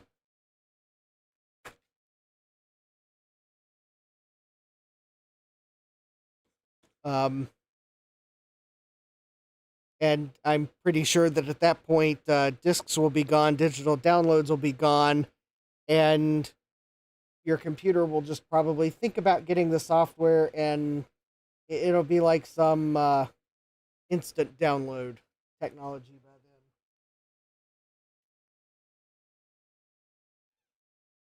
It'll just be there. It'll be there on release. You don't even have to download it because it'll just appear. I don't know. I'm making silly things up while I try to remember what the last thing I used my floppy EMU on was. I mean, it would probably help if I didn't have a box sitting on the side of my workbench with stuff that I Oh, wait a minute. I think I probably have an idea where it went. So I had this box that had some stuff one of my now retired coworkers gave me, and I have a feeling the floppy EMU is underneath the box. But that box also has some stuff on it that I do not want to lose because I need it to install the heat sinks on my streaming and video editing computer. So, let's see here.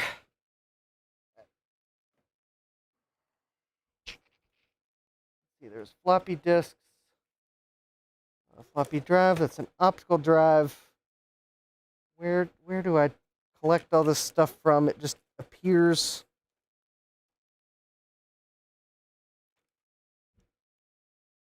No.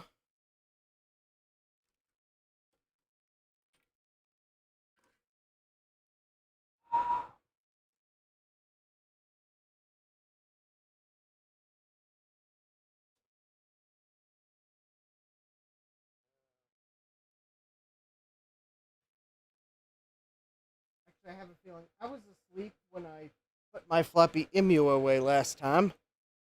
That's probably true. Or at least half asleep.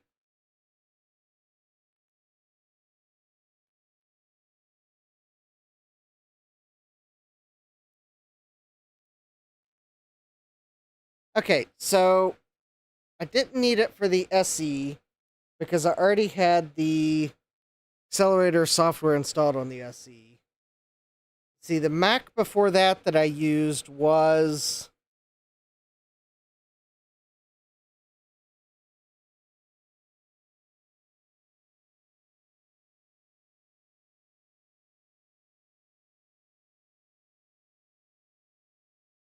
not a Mac. Yeah, I need to install the Accelerator software. I know why I can't find it. I bet the floppy EMU is over with computer. Hold, please.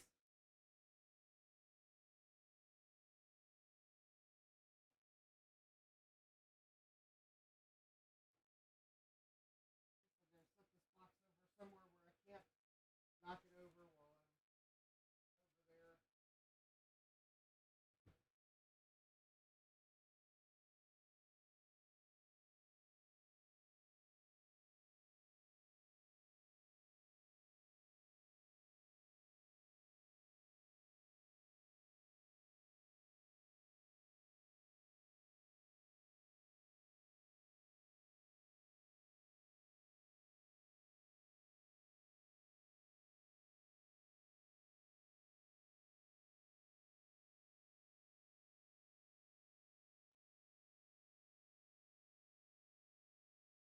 Okay.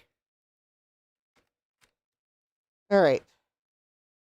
Step 1, floppy EMU located. Step 2, now I need the micro SD card adapter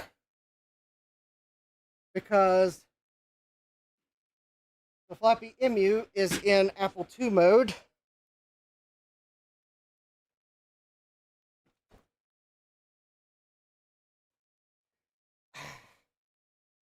Joe, that would make too much sense.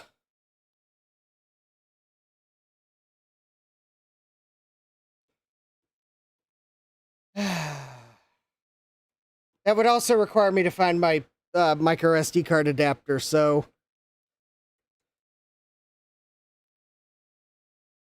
I have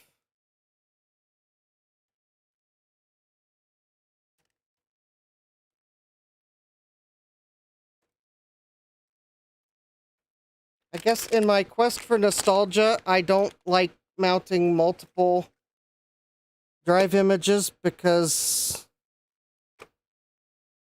I never had that growing up. Which is why I usually don't copy the blue SCSI image to every SD card I put a blue SCSI in. Well, Joe, actually, to boot on a Mac Plus, you have to use a blue SCSI ini file, which tells it it's a Mac Plus. I don't know. I mean, sorry, I've already removed the put the SE away. Let me try to find my micro SD card adapter. It should be here.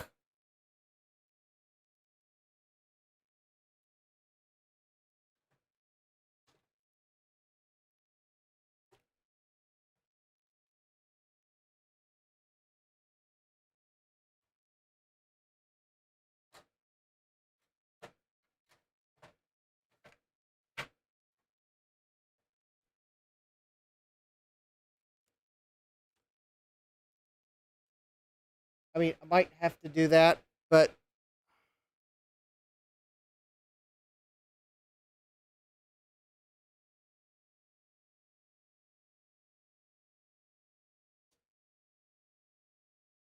I know, you're throwing ideas out, and I'm trying to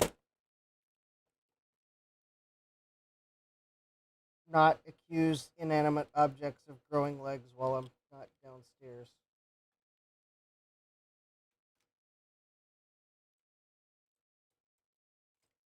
Because scientifically, that makes no sense.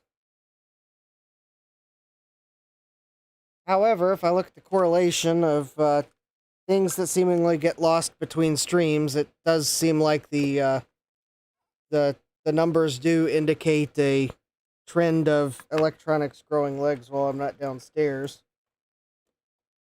Science has yet to show electronics growing legs while I'm not downstairs.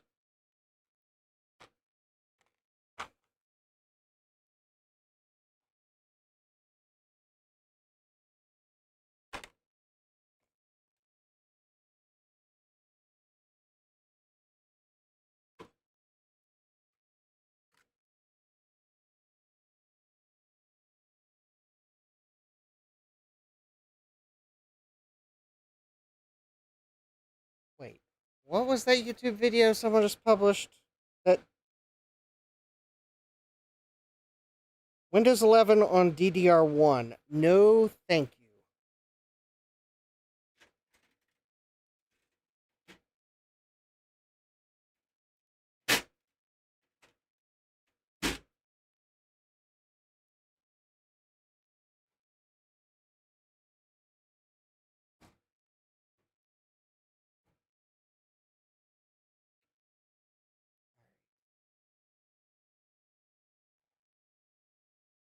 All right, hold please while I try to remember what I did with the micro SD card reader, because I haven't taken it upstairs. I know that.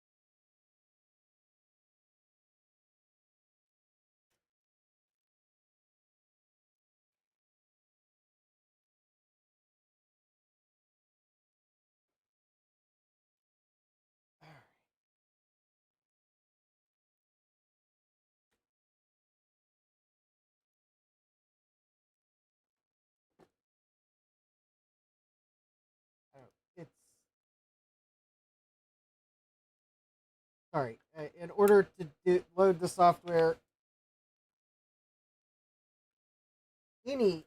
on anything, use BlueSCSI to copy, use uh, floppy emu to copy.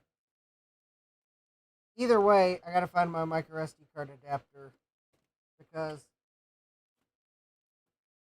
they're both micro SD cards. I know I haven't taken it upstairs.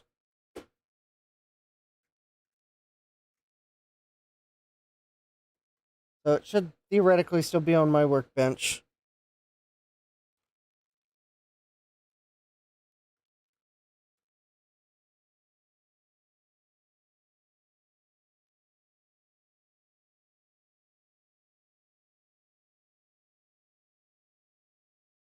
Joseph says, feels awesome hearing about old Macs while watching on my modern M4 Mac.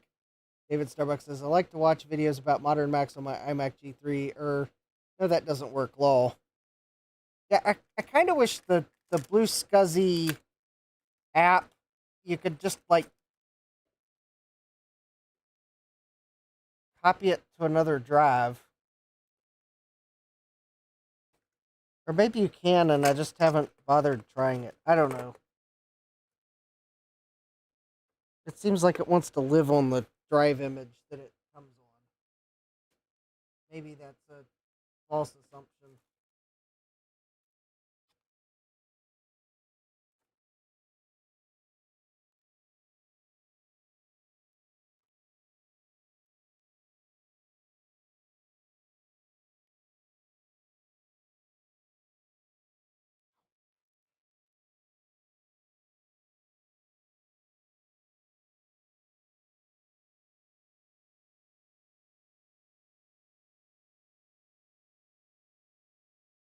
I am...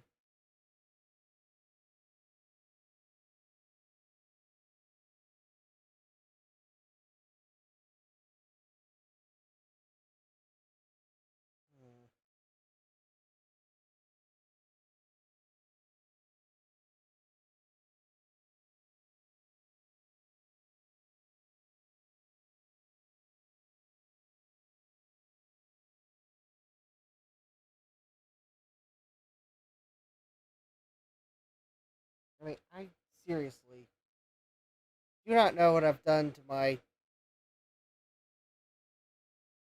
micro SD card adapter.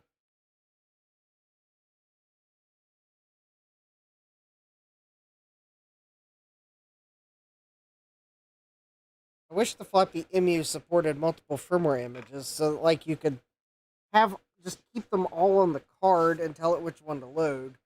I mean, I'm okay if it's got to load a new image because Macs are much more different or significantly different from Apple II to use the same image, but I wish I could like just keep them all on the card and tell it which one to load. That would make it slightly less frustrating to switch cards. All right. Um. All right. I'm looking for. Unfortunately, I'm like.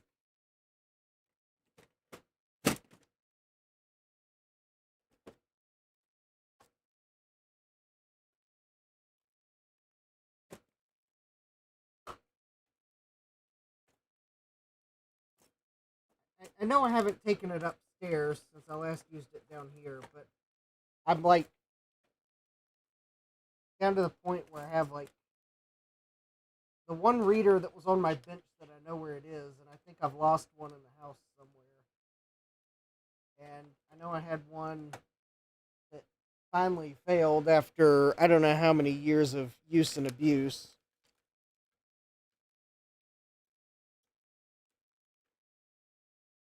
Theoretically, I have two that I've lost in the house. Because I know Gutbomb gave me one. I don't remember how long it's been lost. He did, I think, joked when he sent it to me that, yeah, you'll probably eventually lose this. And, well, here I go, Gutbomb. If you're watching this, I'm admitting to the fact that I think I lost the one you sent me. I also have lost the one that came with my Creality 3D printer, apparently.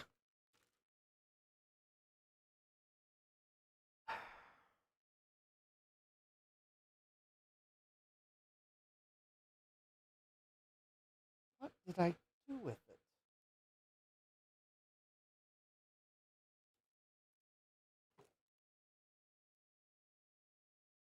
I mean, honestly, I probably set it somewhere on my bench thinking that, oh, this is a safe spot, and no. I probably have.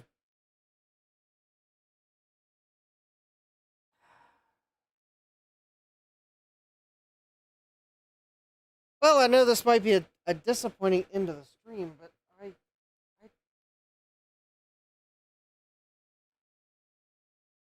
I can't find my micro SD card reader. I'm kind of stuck.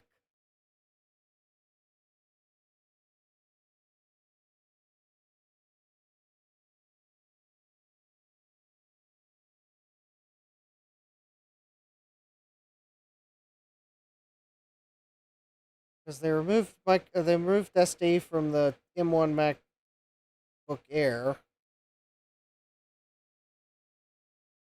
The dock I bought for my M1 MacBook Air has stopped working. I forgot to call OWC on yesterday while I had the day off because I knew there was something I meant to do.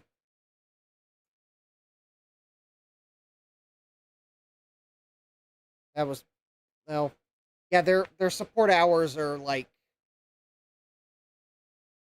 9 to 4 or something, or 10 to 4. I don't know. Their support hours are so weird that I'm at work while they're open. And I forgot to call them yesterday on the rare day. Well, that is assuming they weren't closed for July 4th yesterday. I didn't check that, so maybe they were closed. But it's like,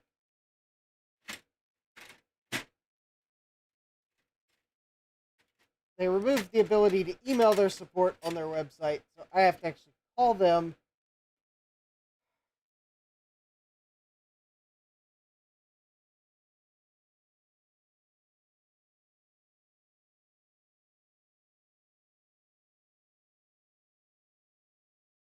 I'm actually not sure it's the dock. It could be my MacBook Air M1, but I have no way of proving because I don't.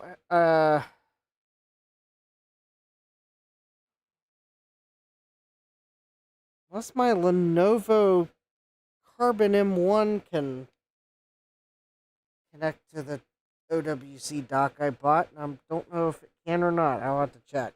Maybe I do have another computer I can try it on.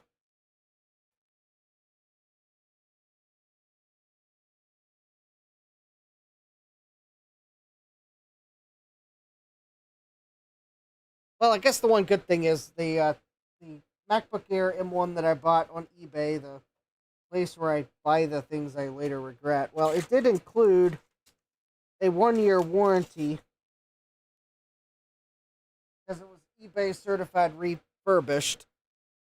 So I guess if something's wrong with it, they'll probably just refund what I paid for it because I doubt they'll probably take one look at the repair cost and just refund what I paid for it, which I guess is better than nothing. But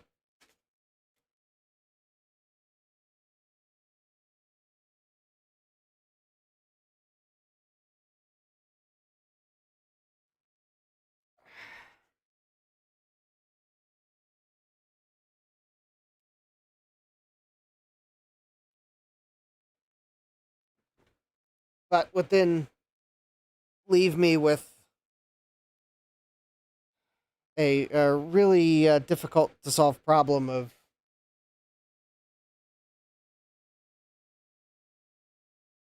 like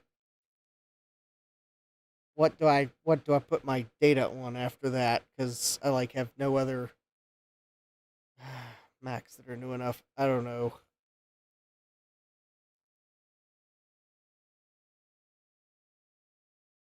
I don't know. I like the old technology better. I can actually fix it. all this new stuff, it's like seemingly built to break. And I can't fix any of it.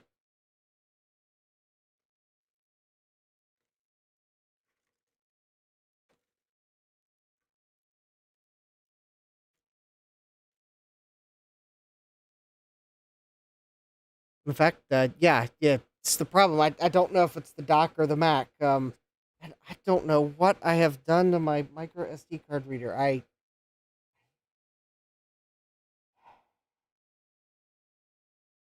I'm like, seriously, I feel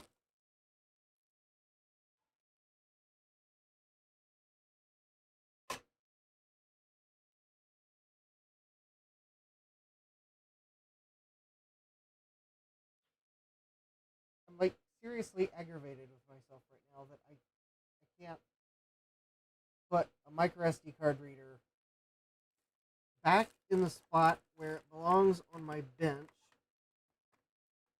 Although in reality, I might have put it back in that spot and then knocked it off the bench because I'm like the master of knocking stuff off the bench. Okay, starting to complain. We try to stop that.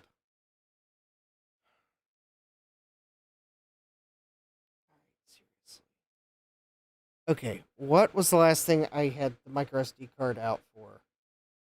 I think we were looking at computer. I had to change the floppy MU to Apple II mode.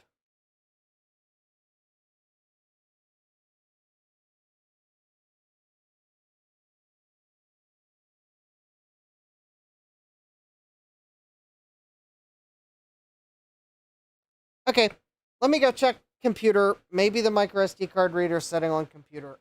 That's my last guess.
Okay, I'm like,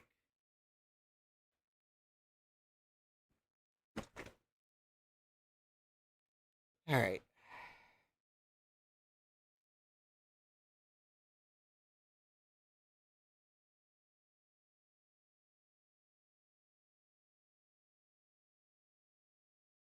Okay, I I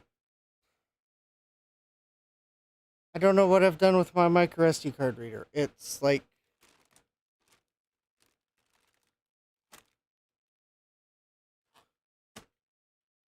I know I haven't taken it upstairs. I do not see it on my bench. I do not see it on the floor. I do not see it behind my bench.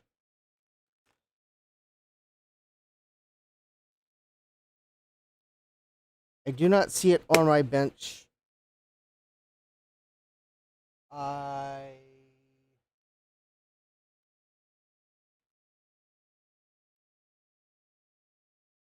I honestly think I don't know. I mean,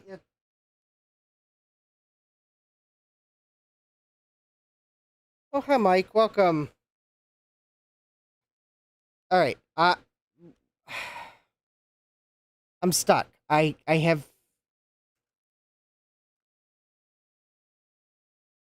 the only other way that I can read and write a micro SD card is I would have to go upstairs and grab one of my old MacBook Airs, and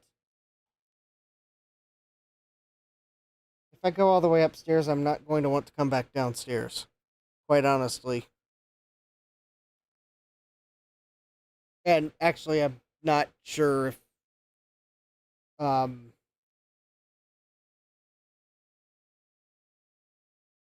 one of them might have a charged battery.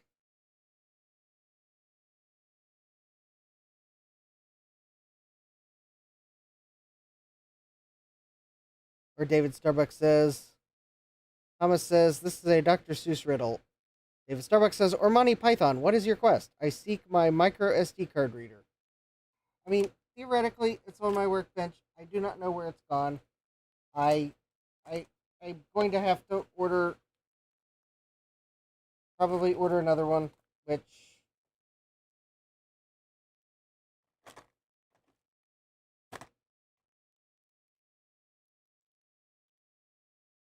it'll just have to get in line with the rest of the stuff I haven't ordered from Amazon yet.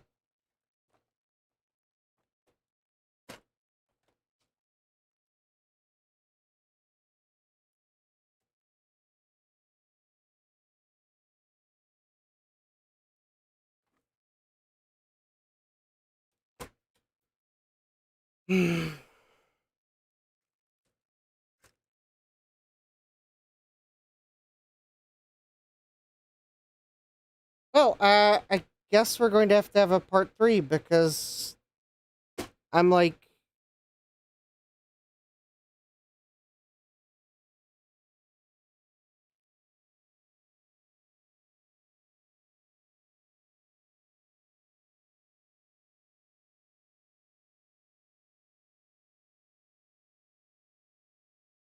not, I'm just not sure what I did with it. It's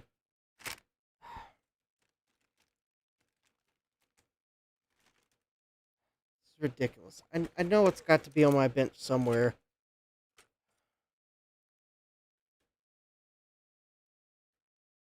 I'm I'm I'm looking over on the side where stuff likes to collect that probably shouldn't collect here.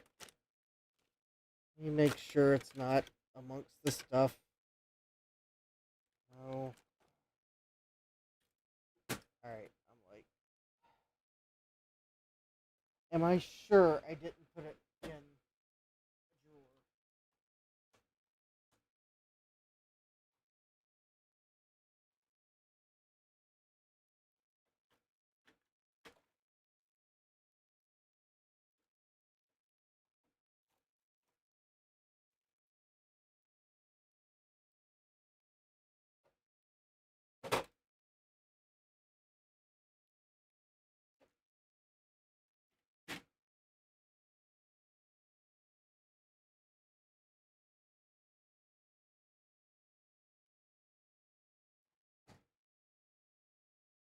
Okay, I don't know where it is. I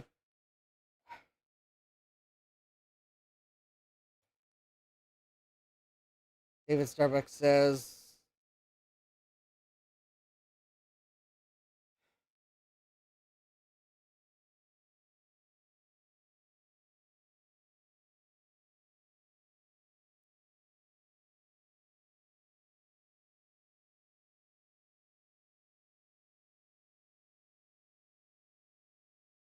yeah. Um,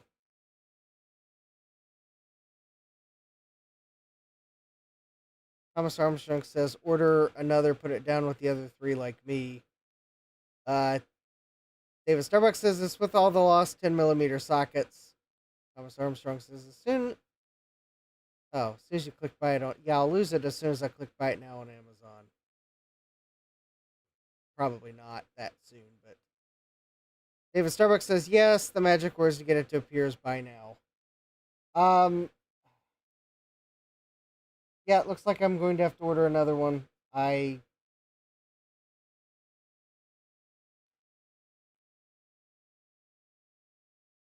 not even sure if I did order one now that it would be here by Thursday.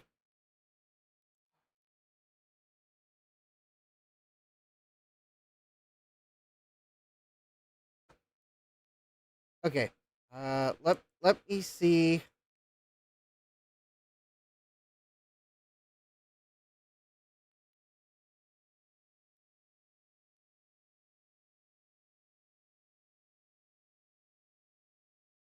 No, that one's USB-C. That won't work on this computer. That's nope, that's USB-C, USB-A and C. Oh, that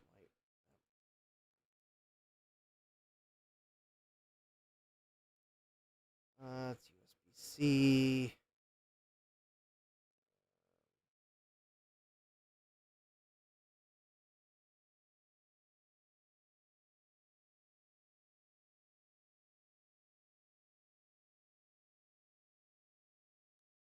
Okay. It Here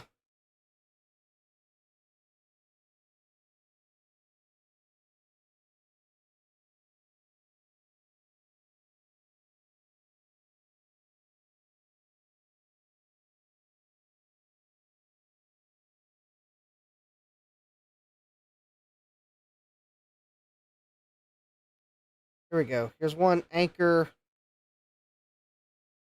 I last purchased it September 11th, 2012.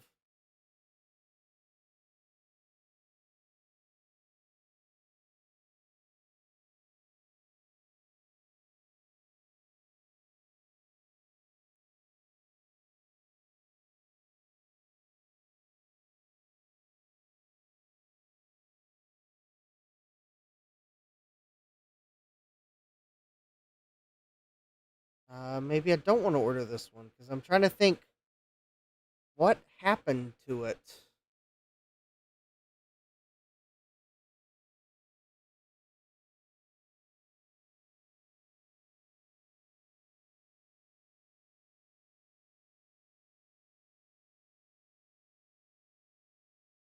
All right. Well, I can have it Thursday if I order it in 23 minutes.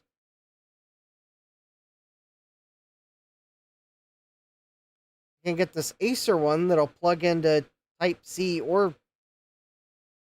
USB-C or USB-A. That could be handy for plugging into newer computers.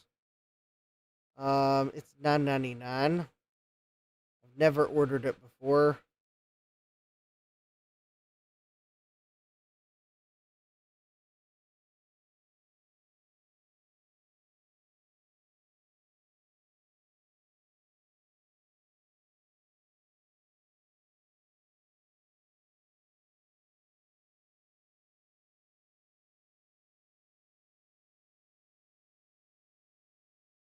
Or I could buy this Anchor one that. No, all right. We'll buy this USB-C, USB-A one. I ordered in. All right.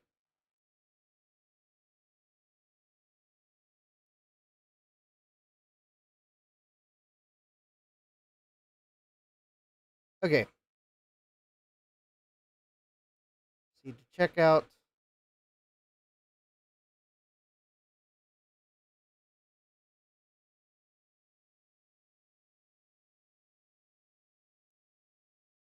All right. Well, I guess I found my micro SD card reader. It was somehow on Amazon's website.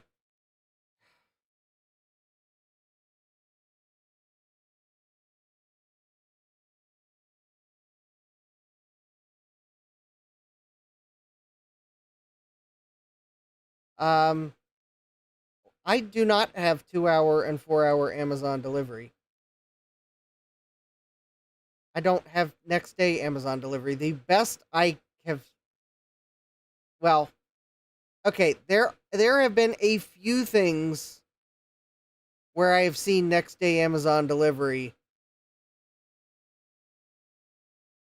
but they must be things that are well in stock in their warehouse. They don't do it for everything. Usually they give me 2 day options. Um, Thomas Armstrong's asking floppy EMU will not work. I can't find my micro SD card reader, Thomas. My floppy EMU is in Apple II mode. I need the micro SD card adapter to put the firmware image on it to convert it back to Mac mode. I don't know what I did with my micro SD card reader. It is not on my bench. I cannot find it. I have misplaced it royally. I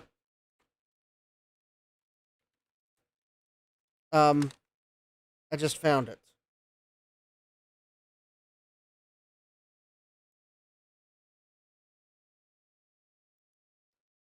By the magic of I just ordered one, I found it.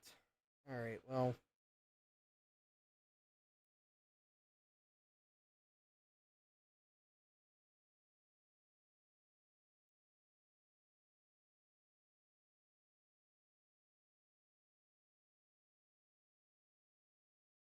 All right.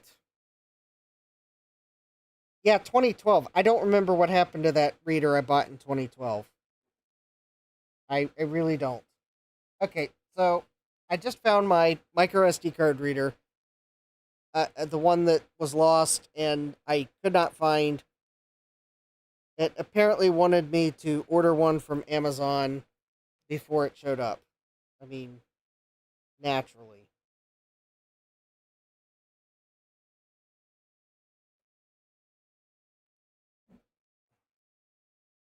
All right.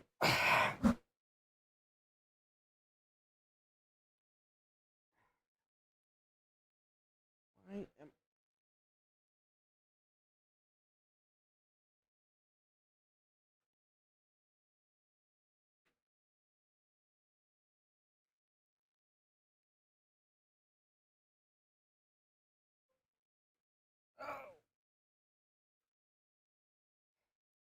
I don't know why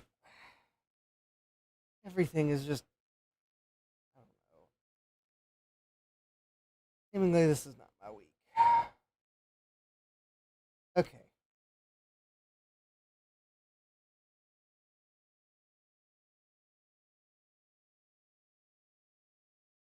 Okay. Let's see here.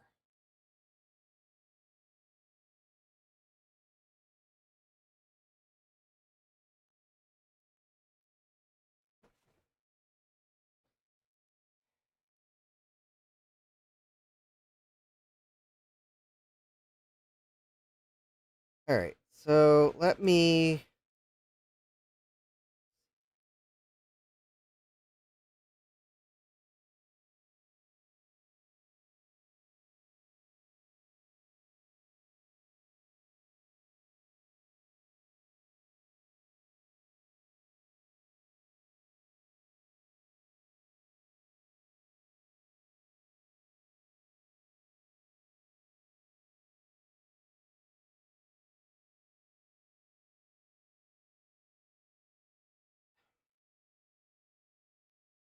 Okay. Beats me where the floppy EMU firmware is that I know I have downloaded. All right. Let me go re-download it again.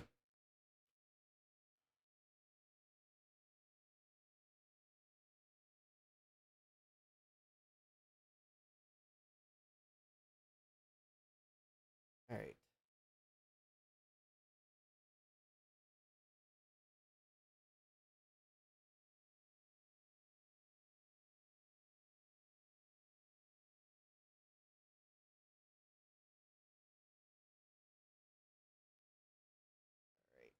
Okay. I've got the firmware.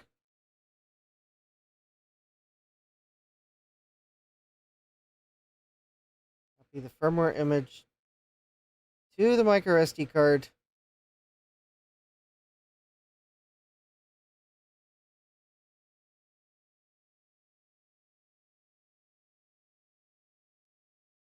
All right. Let me make sure.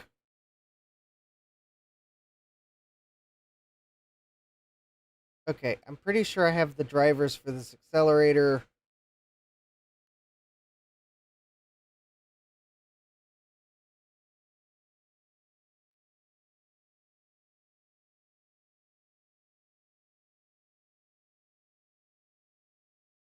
I think I just realized I'm going to have to put another disk image on my blue SCSI image because I don't think I have.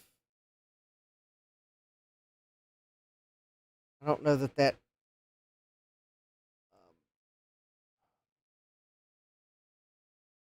All right. I don't know that I have stuff it on that. On the. Um,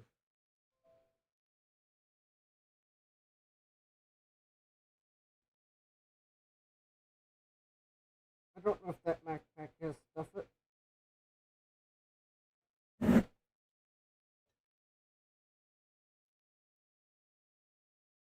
Okay. Well, what we'll do is we'll boot the Mac Plus so that I can convert the floppy MU to Macintosh mode.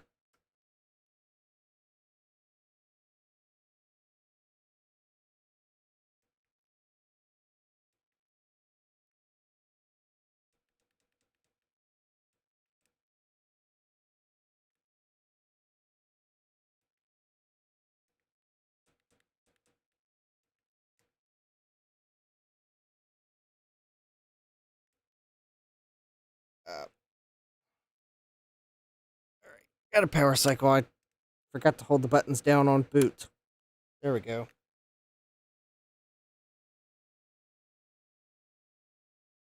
Okay. We'll see what utilities I have.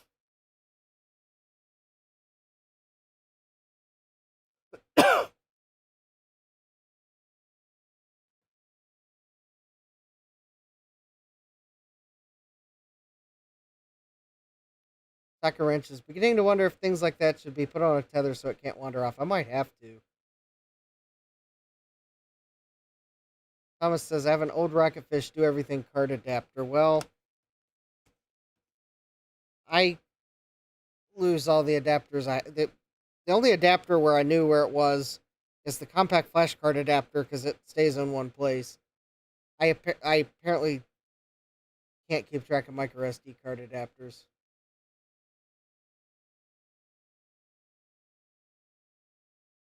The accelerator is not installed. You have to install drivers before you install the accelerator, or at least that's what the instructions claim.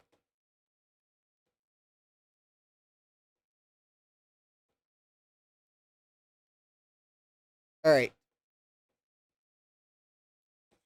Oh, that's right. The backpack. Oh, wait a minute. It has utilities. Okay, maybe there is stuff it.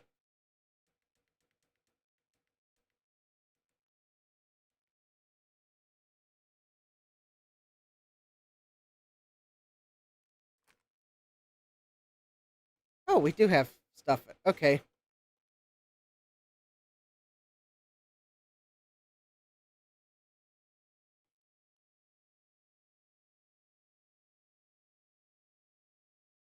David Starbucks asking, do extensions equal drivers in old Mac parlance? Yes.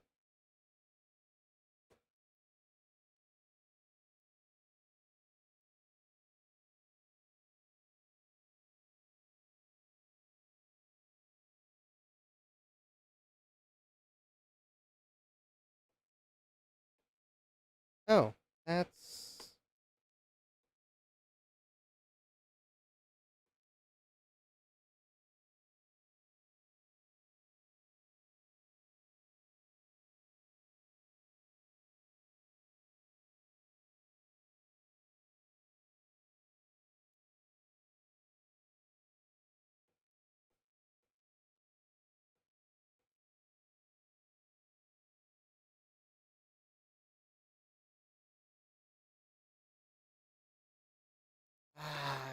Newer version. I should have known. All right.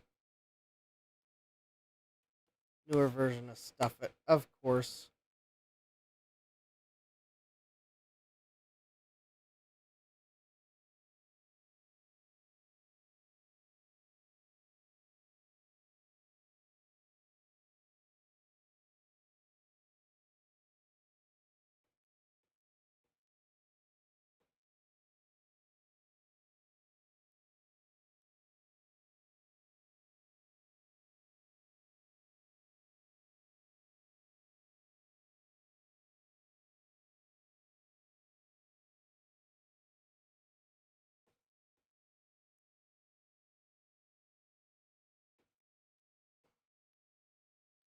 Okay.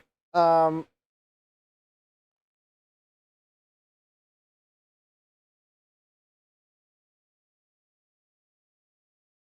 David Starbucks says modern Mac drivers are very confusing. After playing with Hacintoshes a bit, I still don't understand why Apple makes it so hard.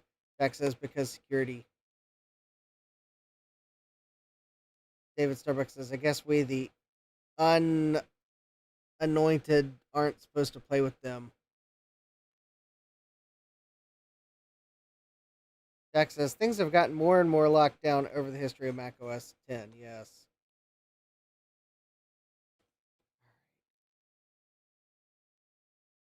Is there not?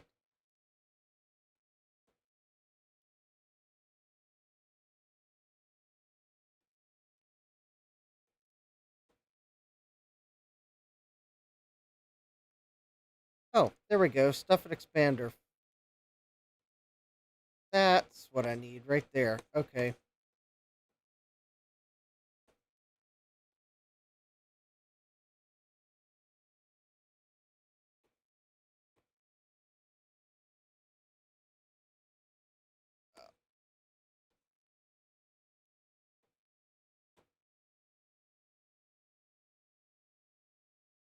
I don't think System 6 supported um,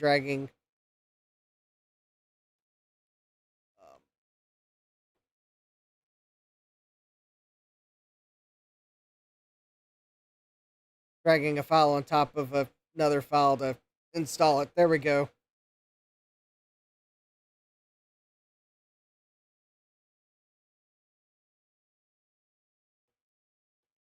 There we go. Got it done. We got it expanded. All right. So there should be a.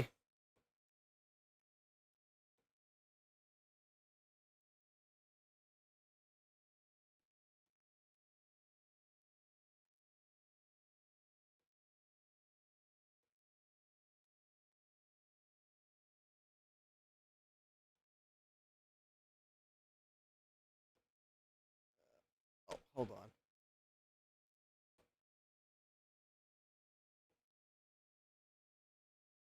All right. Somewhere.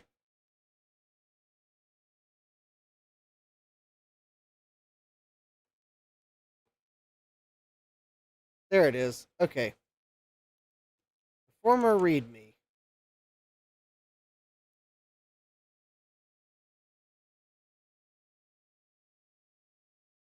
Oh, come on.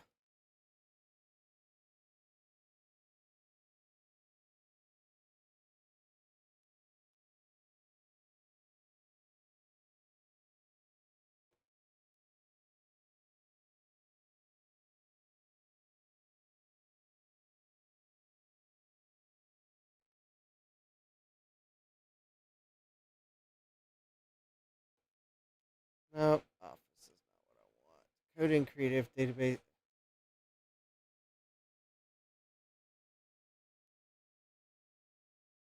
Just want a text editor. Utilities. File tools.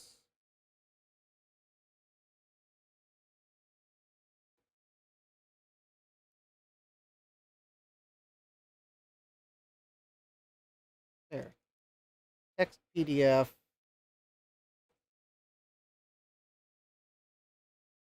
BB edit. That'll work.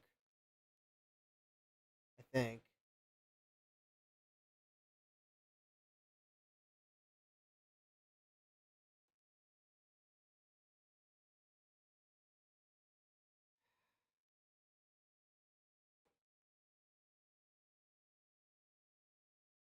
Alright, release notes for Micromac Accelerator.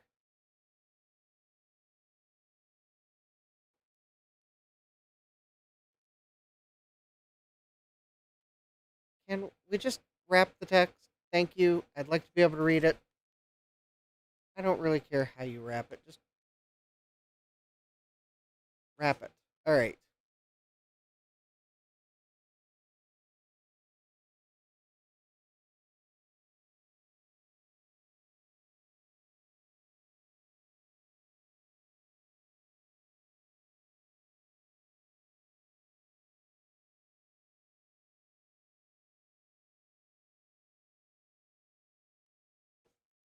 Well, that's really not what I thought that was going to say, but whatever.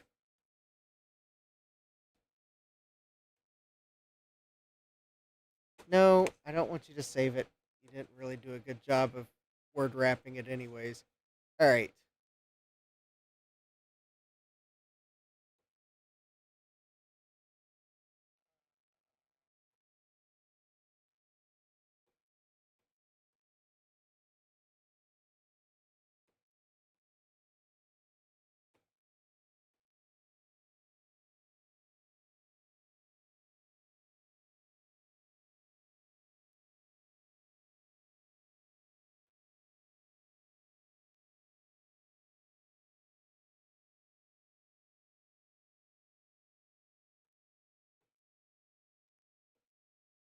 Okay, so I think that should have installed the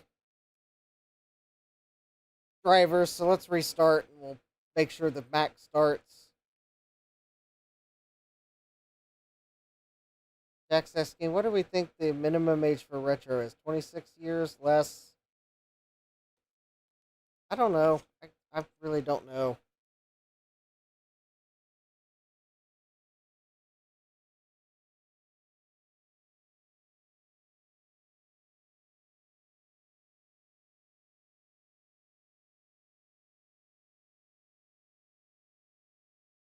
I'm not entirely sure it's... Oh, I don't have the accelerator installed, so...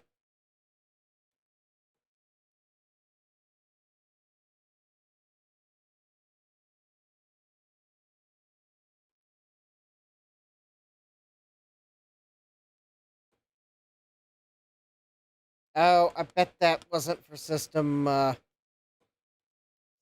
608. Let me... Alright, fine.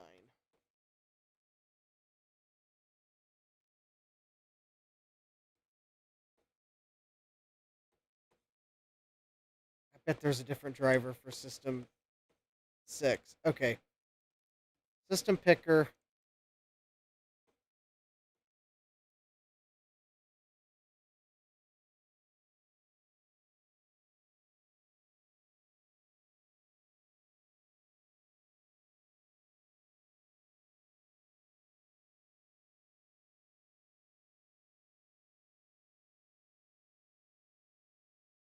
David says for computers, 20 years.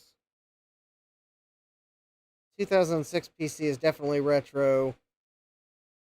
David Starbucks also says I would submit a 2006 Mac would be too. Well, a 2006 Mac would be a Mac Pro. That'd be really the first of the Intel Macs.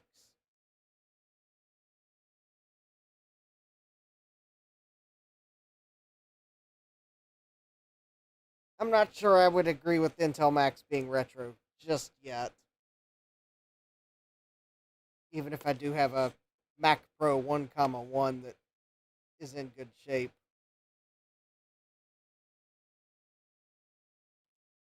PowerPC is definitely retro, though.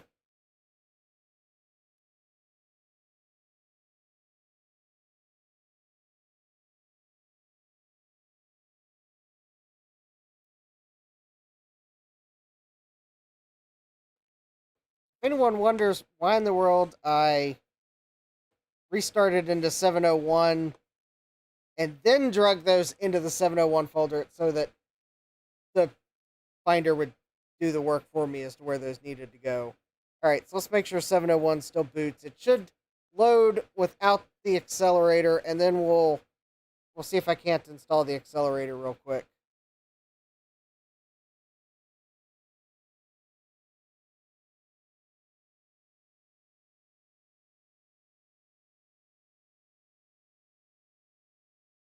Yeah. The Mac guy accelerator logo dude not happy that I don't have the accelerator installed, but whatever.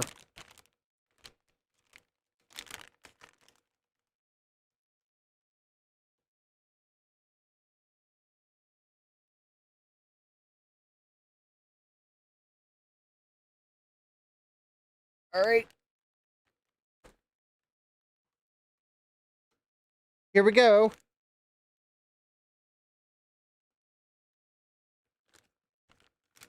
One mini Mac Performer.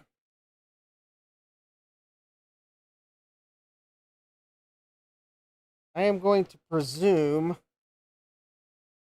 that it has to go on this way,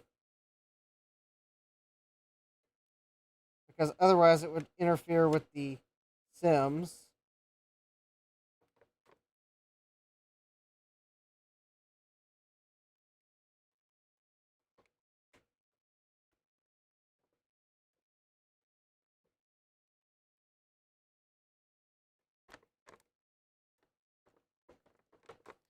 All right, it is installed.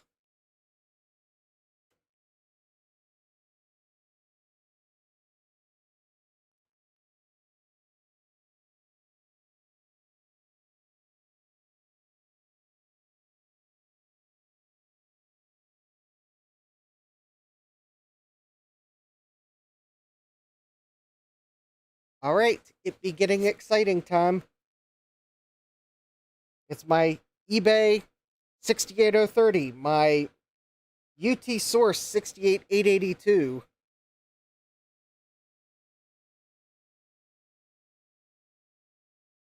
Yes, Joe does sell them. Joe was out of stock when I ordered the accelerator, so I had to source a processor. Oh, System 7 tuner.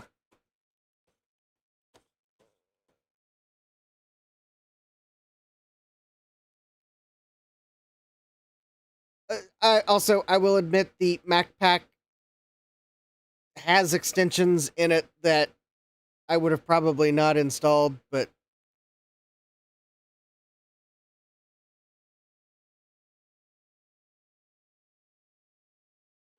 no, I don't think it actually.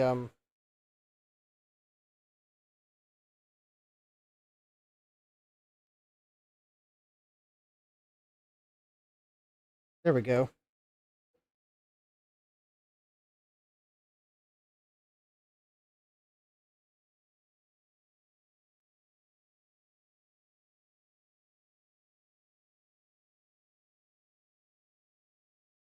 Yeah, Jack says 2006 Macs were largely 64 bits. That doesn't seem super retro.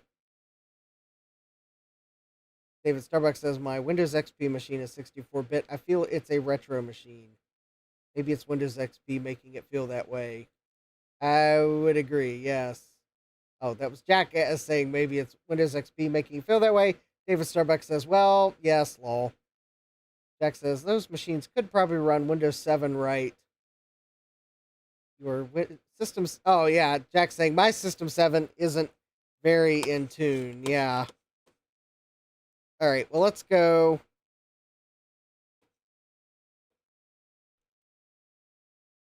Let's go into the extensions folder.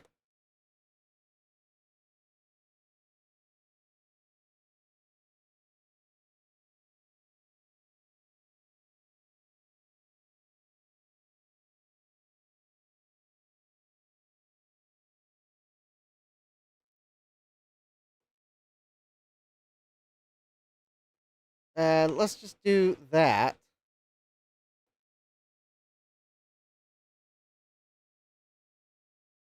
Oh, that's weird.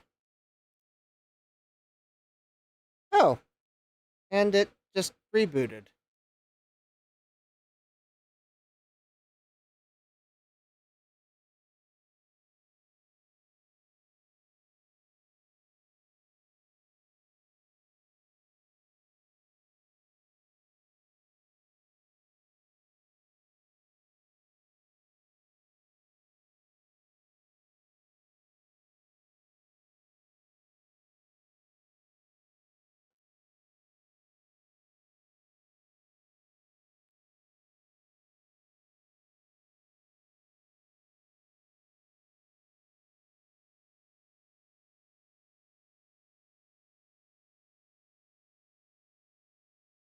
Hmm, interesting. All right.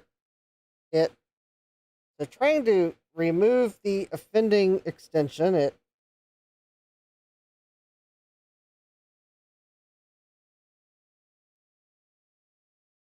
right. I'm going to actually.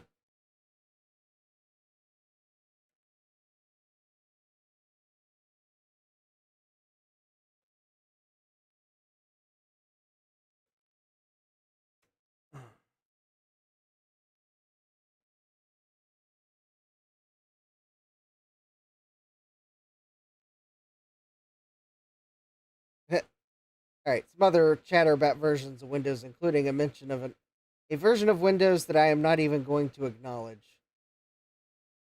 Oh, hi, lazy bite boy. Says even Windows 11 is better than 8. Lol. Yeah, I have to agree with that.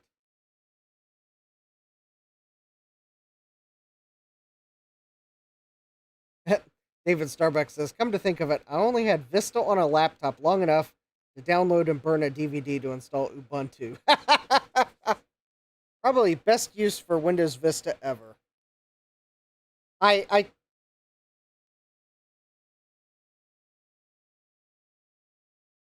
So basically I set the FPU speed to match the CPU while we try to get this up and running. The Blue Scuzzy does look like it's the activity LEDs blinking, so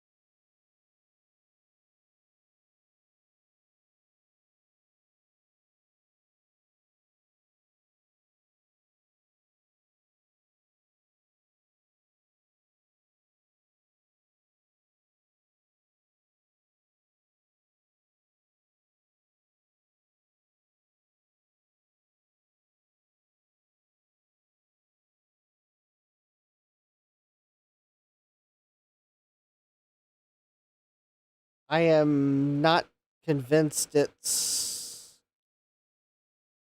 happy though.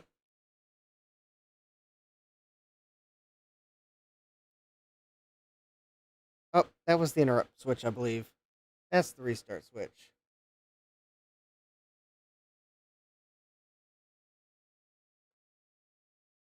All right, I'm holding down shift to disable extensions.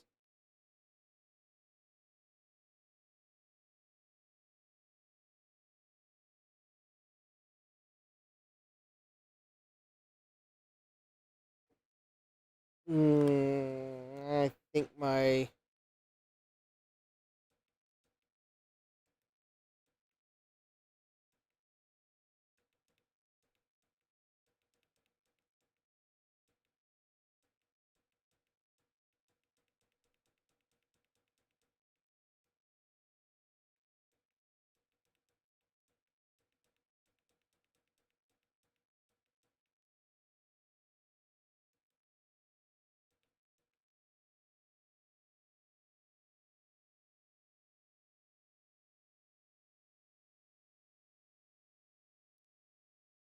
David Starbucks says F0000D. Is that a memory unhappy thing?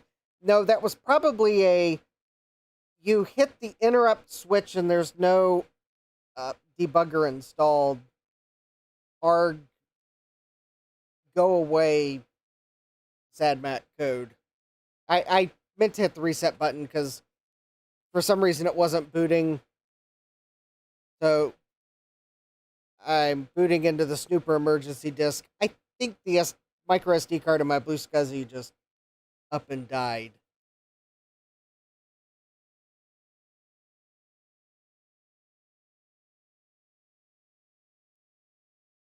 I was curious to see if maybe is there anything on the Scuzzy bus? Snooper works great on a Mac Plus.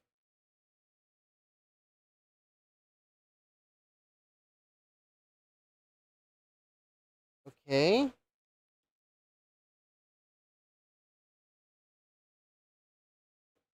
right, well, we'll try it again. Shut off. We'll power down.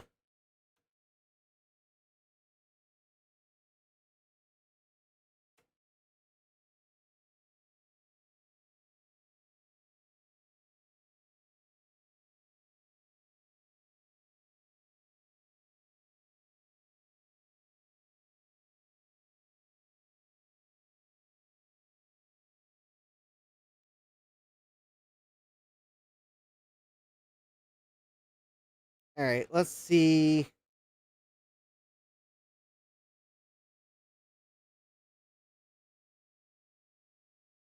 All right. I'm holding shift down to disable extensions.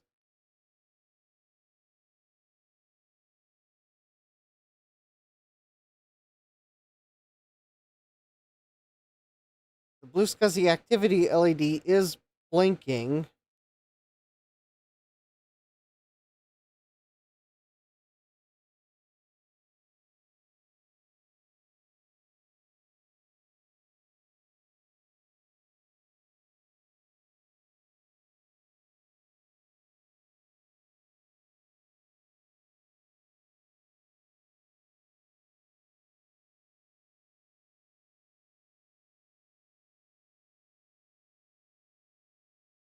I'm sorry, I'm having trouble keeping up with the chat because we're past midnight and I'm kind of tired and I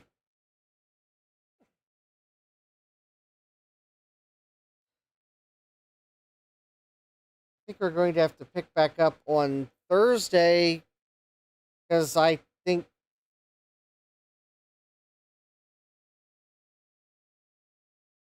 I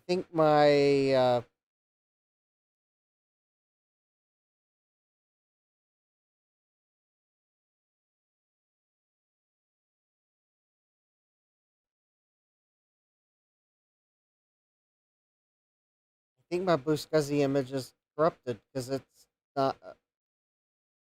Maybe it's not the micro SD card, but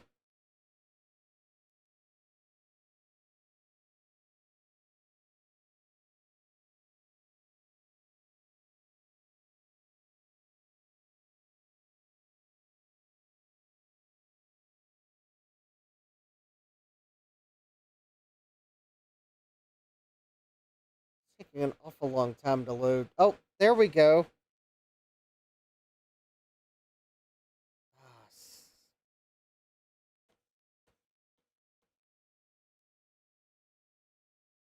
All right, let's try this.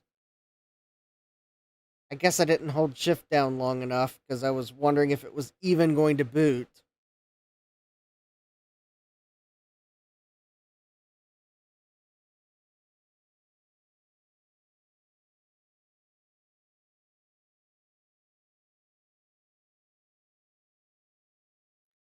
Oh yeah, SEs are pretty good for tinkering. Okay, did it actually restart?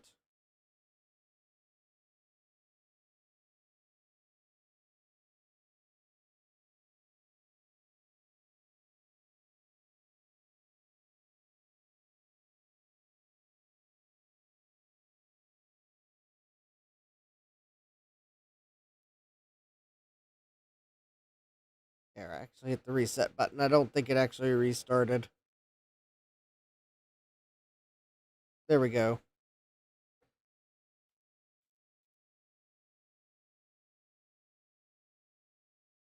Okay.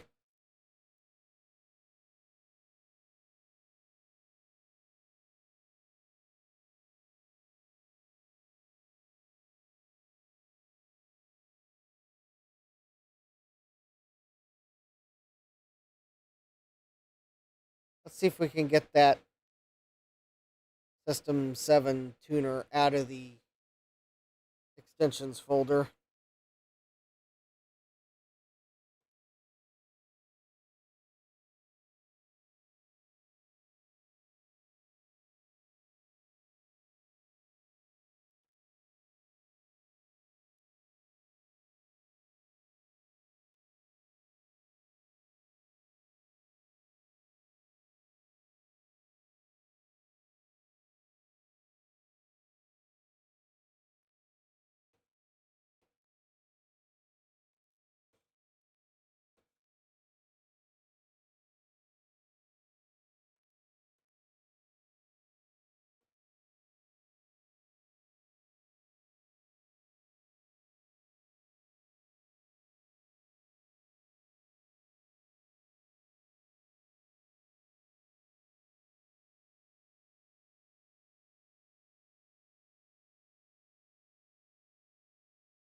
Oh, I thought I told it to restart.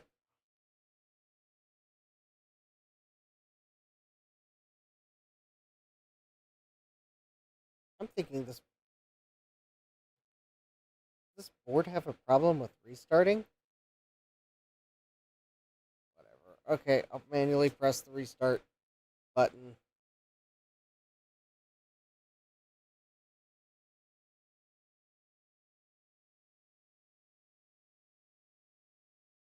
All right.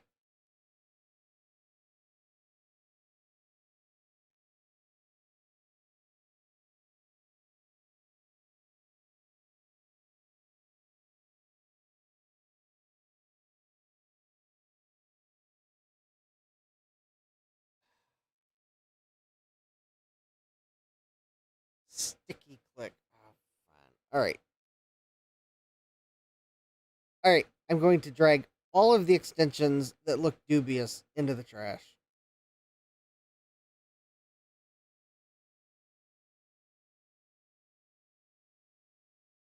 I just want to see the accelerator load for once, and then I'm going to end the stream because I'm getting tired. We can play more with it Thursday. It's the MacPack image from archive.org.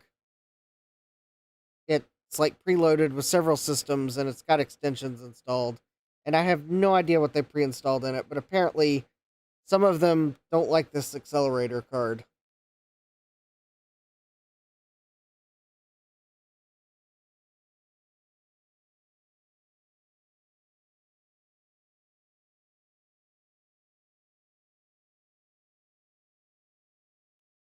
Well, Stian, I like doing my own installs too, except remember, I took this computer to VCF East. I wanted to have a bunch of games on it for people to enjoy. I did not want to have to manually personally select every last game to install on it. I installed MacPack from archive.org. Yes, I chose the lazy route. But that let people explore Mac games. I don't know how much faster the 030 is than the stock Mac Plus. I haven't been able to benchmark it yet. Because every time I have an extension not load and restart, it takes forever to load the OS. Yes, I'm still holding the shift key down. My arm's getting tired. I would just it the blue scuzzy's blinking. I have no idea what it's doing. I didn't know Mac OS 7 ran a disk check. Maybe it is. I don't know.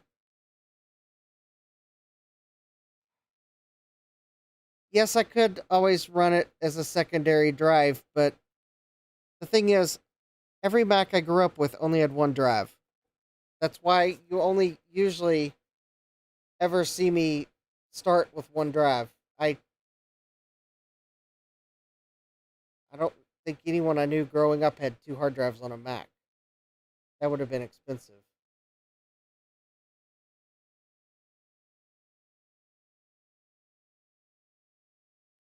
Yes, maybe I should install my own OS on this Mac Plus. Maybe we'll do that Thursday. I just want to see the accelerator run tonight.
There we go.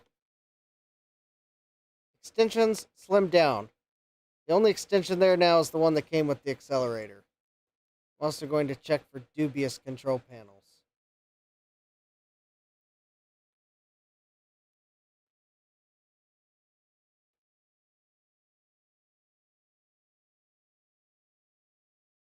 ID menus.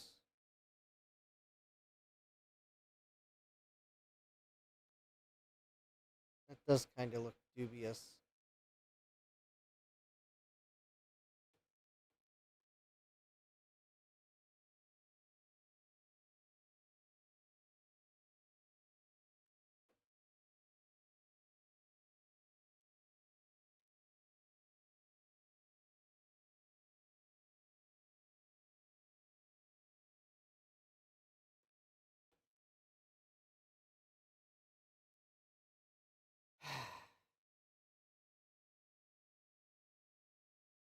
Maybe I shouldn't try opening a control panel with no extensions loaded.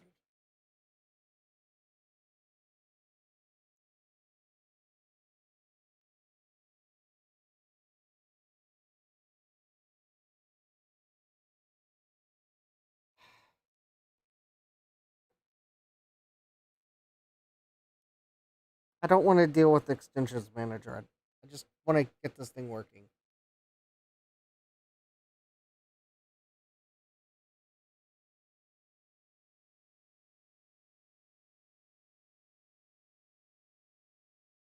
Does System 701 even have extensions manager? I thought that was System 7.1. Jack says this is an excellent demonstration of how reliable Classic Mac is. I just want to see this accelerator work tonight. I am getting tired. Jack's asking, was extensions manager a 7.5 thing? Yeah, actually, I think it was 7.5. I said 7.1, and the moment I said that, it didn't sound right in my mind. I think you're right. I think it's 7.5.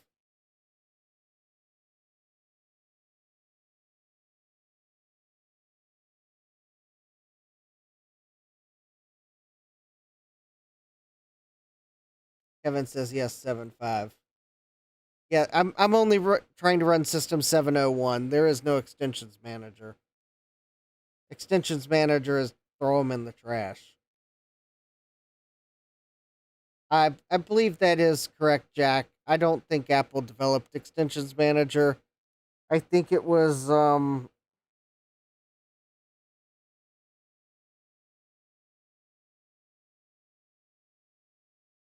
conflict catcher. Yeah, Cassidy and Green. Yeah, I think Stian's right. I think they bought something from Cassidy and Green. It might have been conflict catcher.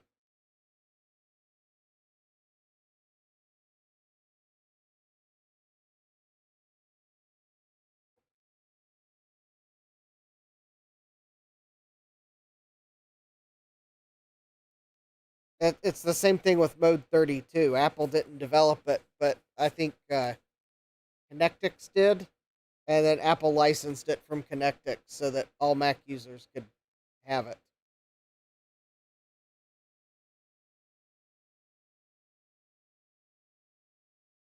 Jack says, wow, yeah, totally nice job pulling the company name out of the black hole of memories. All right, let's see if I even managed to.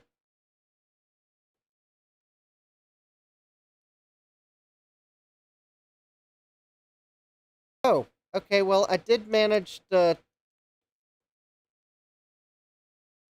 throw the extensions away. All right, let me clean up the. I was kind of afraid it crashed before it might have written that to disk. All right, I'm going to throw away the control panels that look dubious. Tidy menus is definitely not a Apple.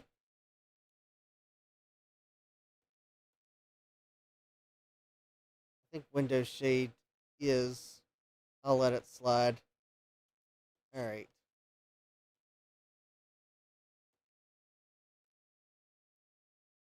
Okay, that looks good. All right, I think I don't think we can have any more extensions that won't like this accelerator, because the only one we have is I think the Apple Talk patch extension that was with the accelerator.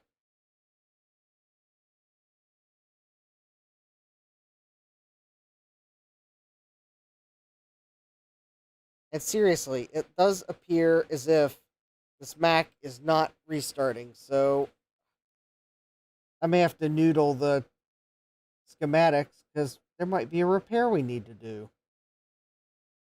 All right, let me give it a moment. Let me see if it actually maybe is restarting and it just hasn't drawn a video image yet.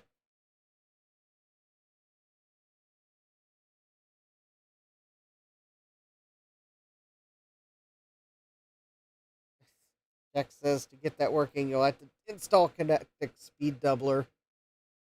Oh, once you get this working, you'll have to install Speed Doubler. David Starbucks says you could try to download some more RAM.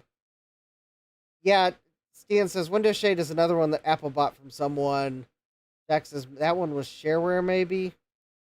Okay, this logic board does definitely have a problem with restarting.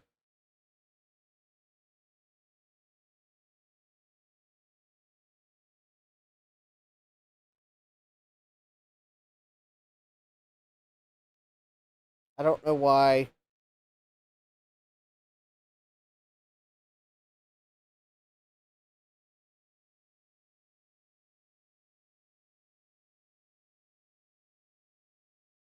Like when you restart it, it just like, all right, the control panel loaded for the accelerator.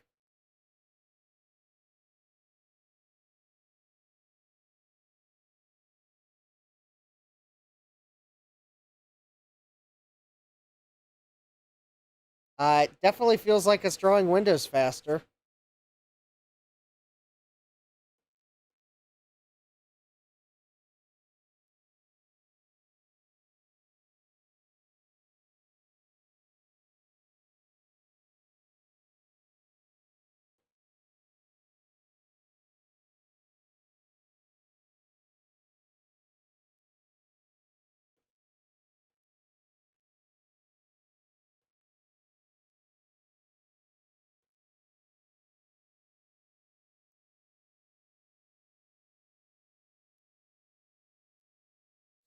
All right, let's run speedometer. Let's see if it's got an 030.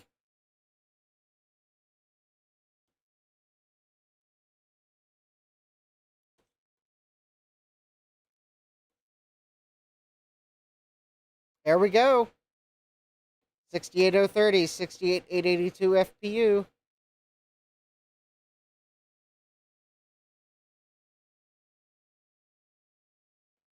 All right. This is the last thing we're doing tonight. But I just want to see. Let's see what the performance is. Mac Classic is 1.0.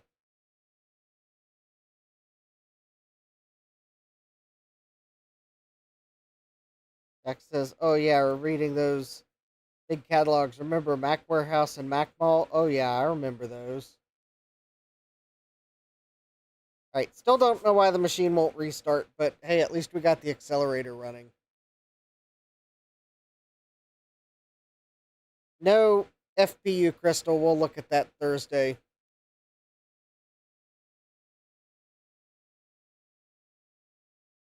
Probably look into why it's not restarting on Thursday too. Alright, flashing warning.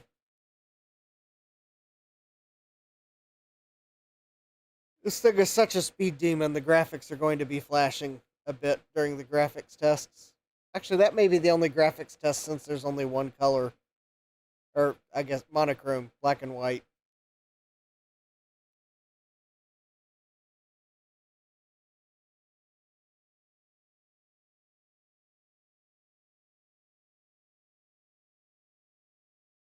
Texas Computer Shopper was so super weird. Yeah, I know. Yeah, Computer Shopper was weird. It's like you paid, was it $5 or $7? Actually, I want to say a single issue was like $7, and you basically were buying a book of advertisements with a few articles sprinkled in.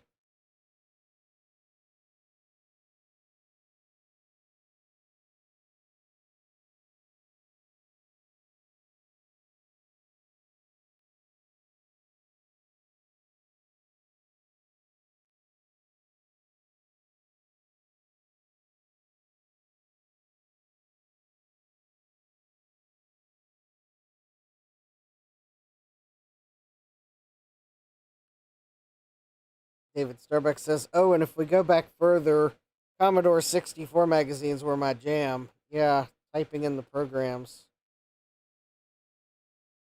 There was at one point back in the 90s, I had a set of Apple II. It was like an Apple II magazine.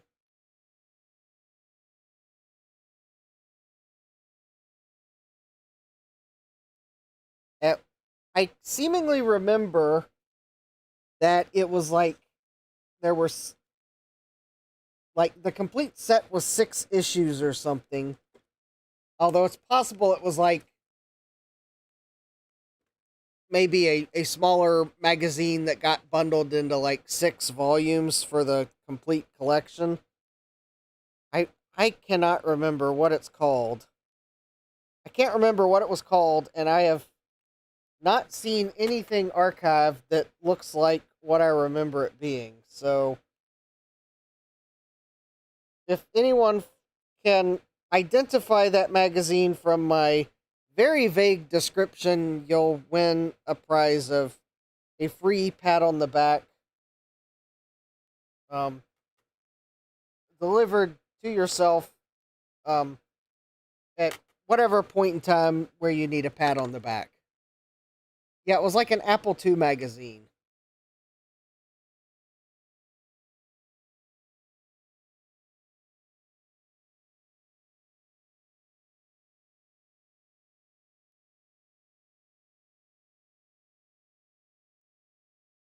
I can't remember what it was called, and even after like browsing some of the Apple II centric sites that have a bunch of Apple II stuff archived,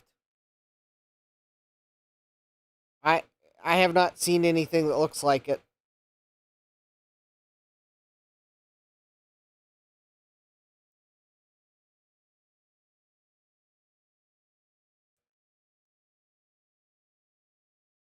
Because actually, the thing is, whoever it was that made it, I as a kid wrote them and asked if they would send them to me, and they did. But I can't remember what they were called. Unfortunately, I think they got lost in a move. Because I kind of like to find them again. They had type-in programs and everything. Jack's asking, when do I think it was published? All right.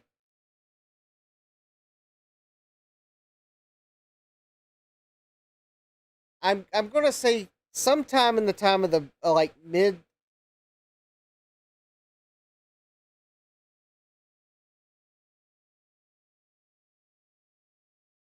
That's a good question. I think I would have had them in my possession sometime in like the early to mid 90s, maybe around 94.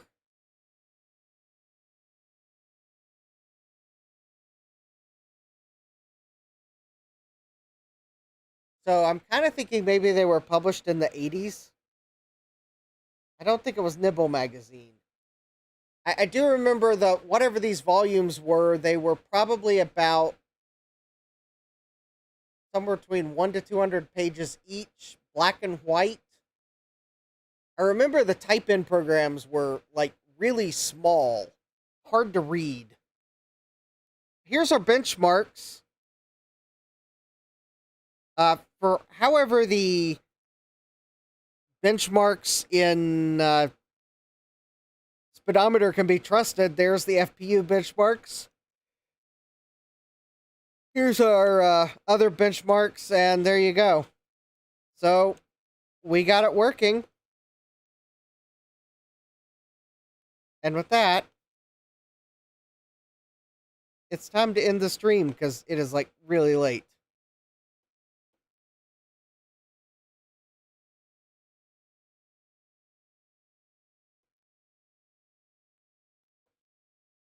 Although I am curious though. If I try to restart this now that the extension is loaded for this accelerator, will it restart?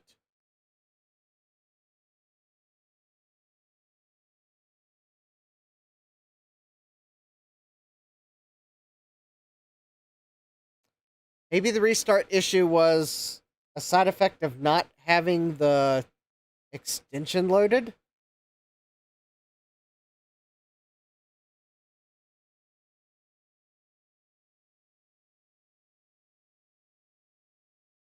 Jack says, I remember compilation books of short AppleSoft basic programs, 2-minute programs, maybe? That name doesn't ring a bell.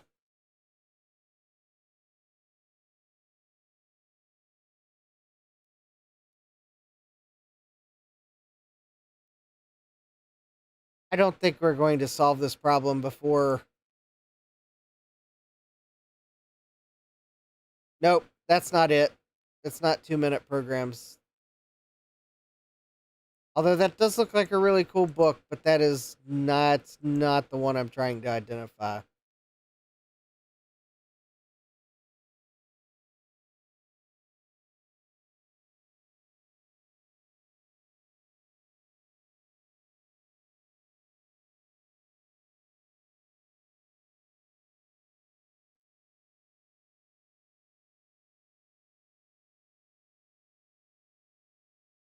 Maybe one of these days. All right. It looks like the restart program is resolved by having the accelerator correctly configured. Because I was kind of thinking, I don't remember it not restarting without the accelerator installed. So I guess the problem was accelerator installed. So anyways, all right. So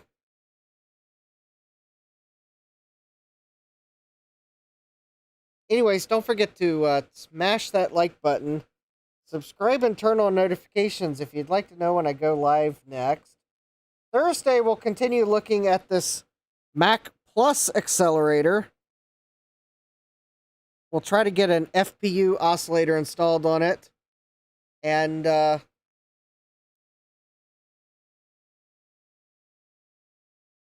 wait.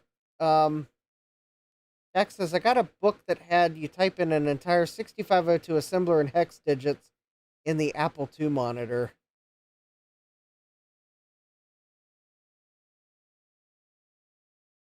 I remember some of the programs were really annoying to type in because of how small the text was. And, like, you were typing in hex digits. But I don't think back in the 94 I would have been typing in an assembler program. I don't think younger me would have been into an assembler, but it might have been an assembly program that I was typing in to then try to run. But anyways, all right, so yeah, don't forget to smash that like button, subscribe, and turn on notifications so you know when I go live next. Thursday, we will continue exploring this accelerator, including finding a FPU oscillator that will be compatible with it, and maybe we'll try some software to see how peppy the Mac Plus is with the accelerator. In fact, maybe we'll also do a fresh install of Mac OS, because this Mac Pack install is kind of crummy. So we'll install a fresh version of Mac OS. System 6 maybe, System 7 maybe. I'll give a thought as to which one I want, but yeah,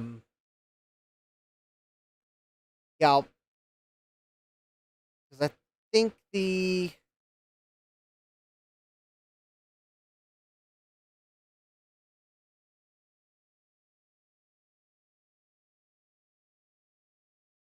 yeah, probably System 7. I mean, I guess with the accelerator, I'll probably do System 7, maybe 7.1, maybe 7.01. something lightweight. But I guess with the 68030, it would be nice to maybe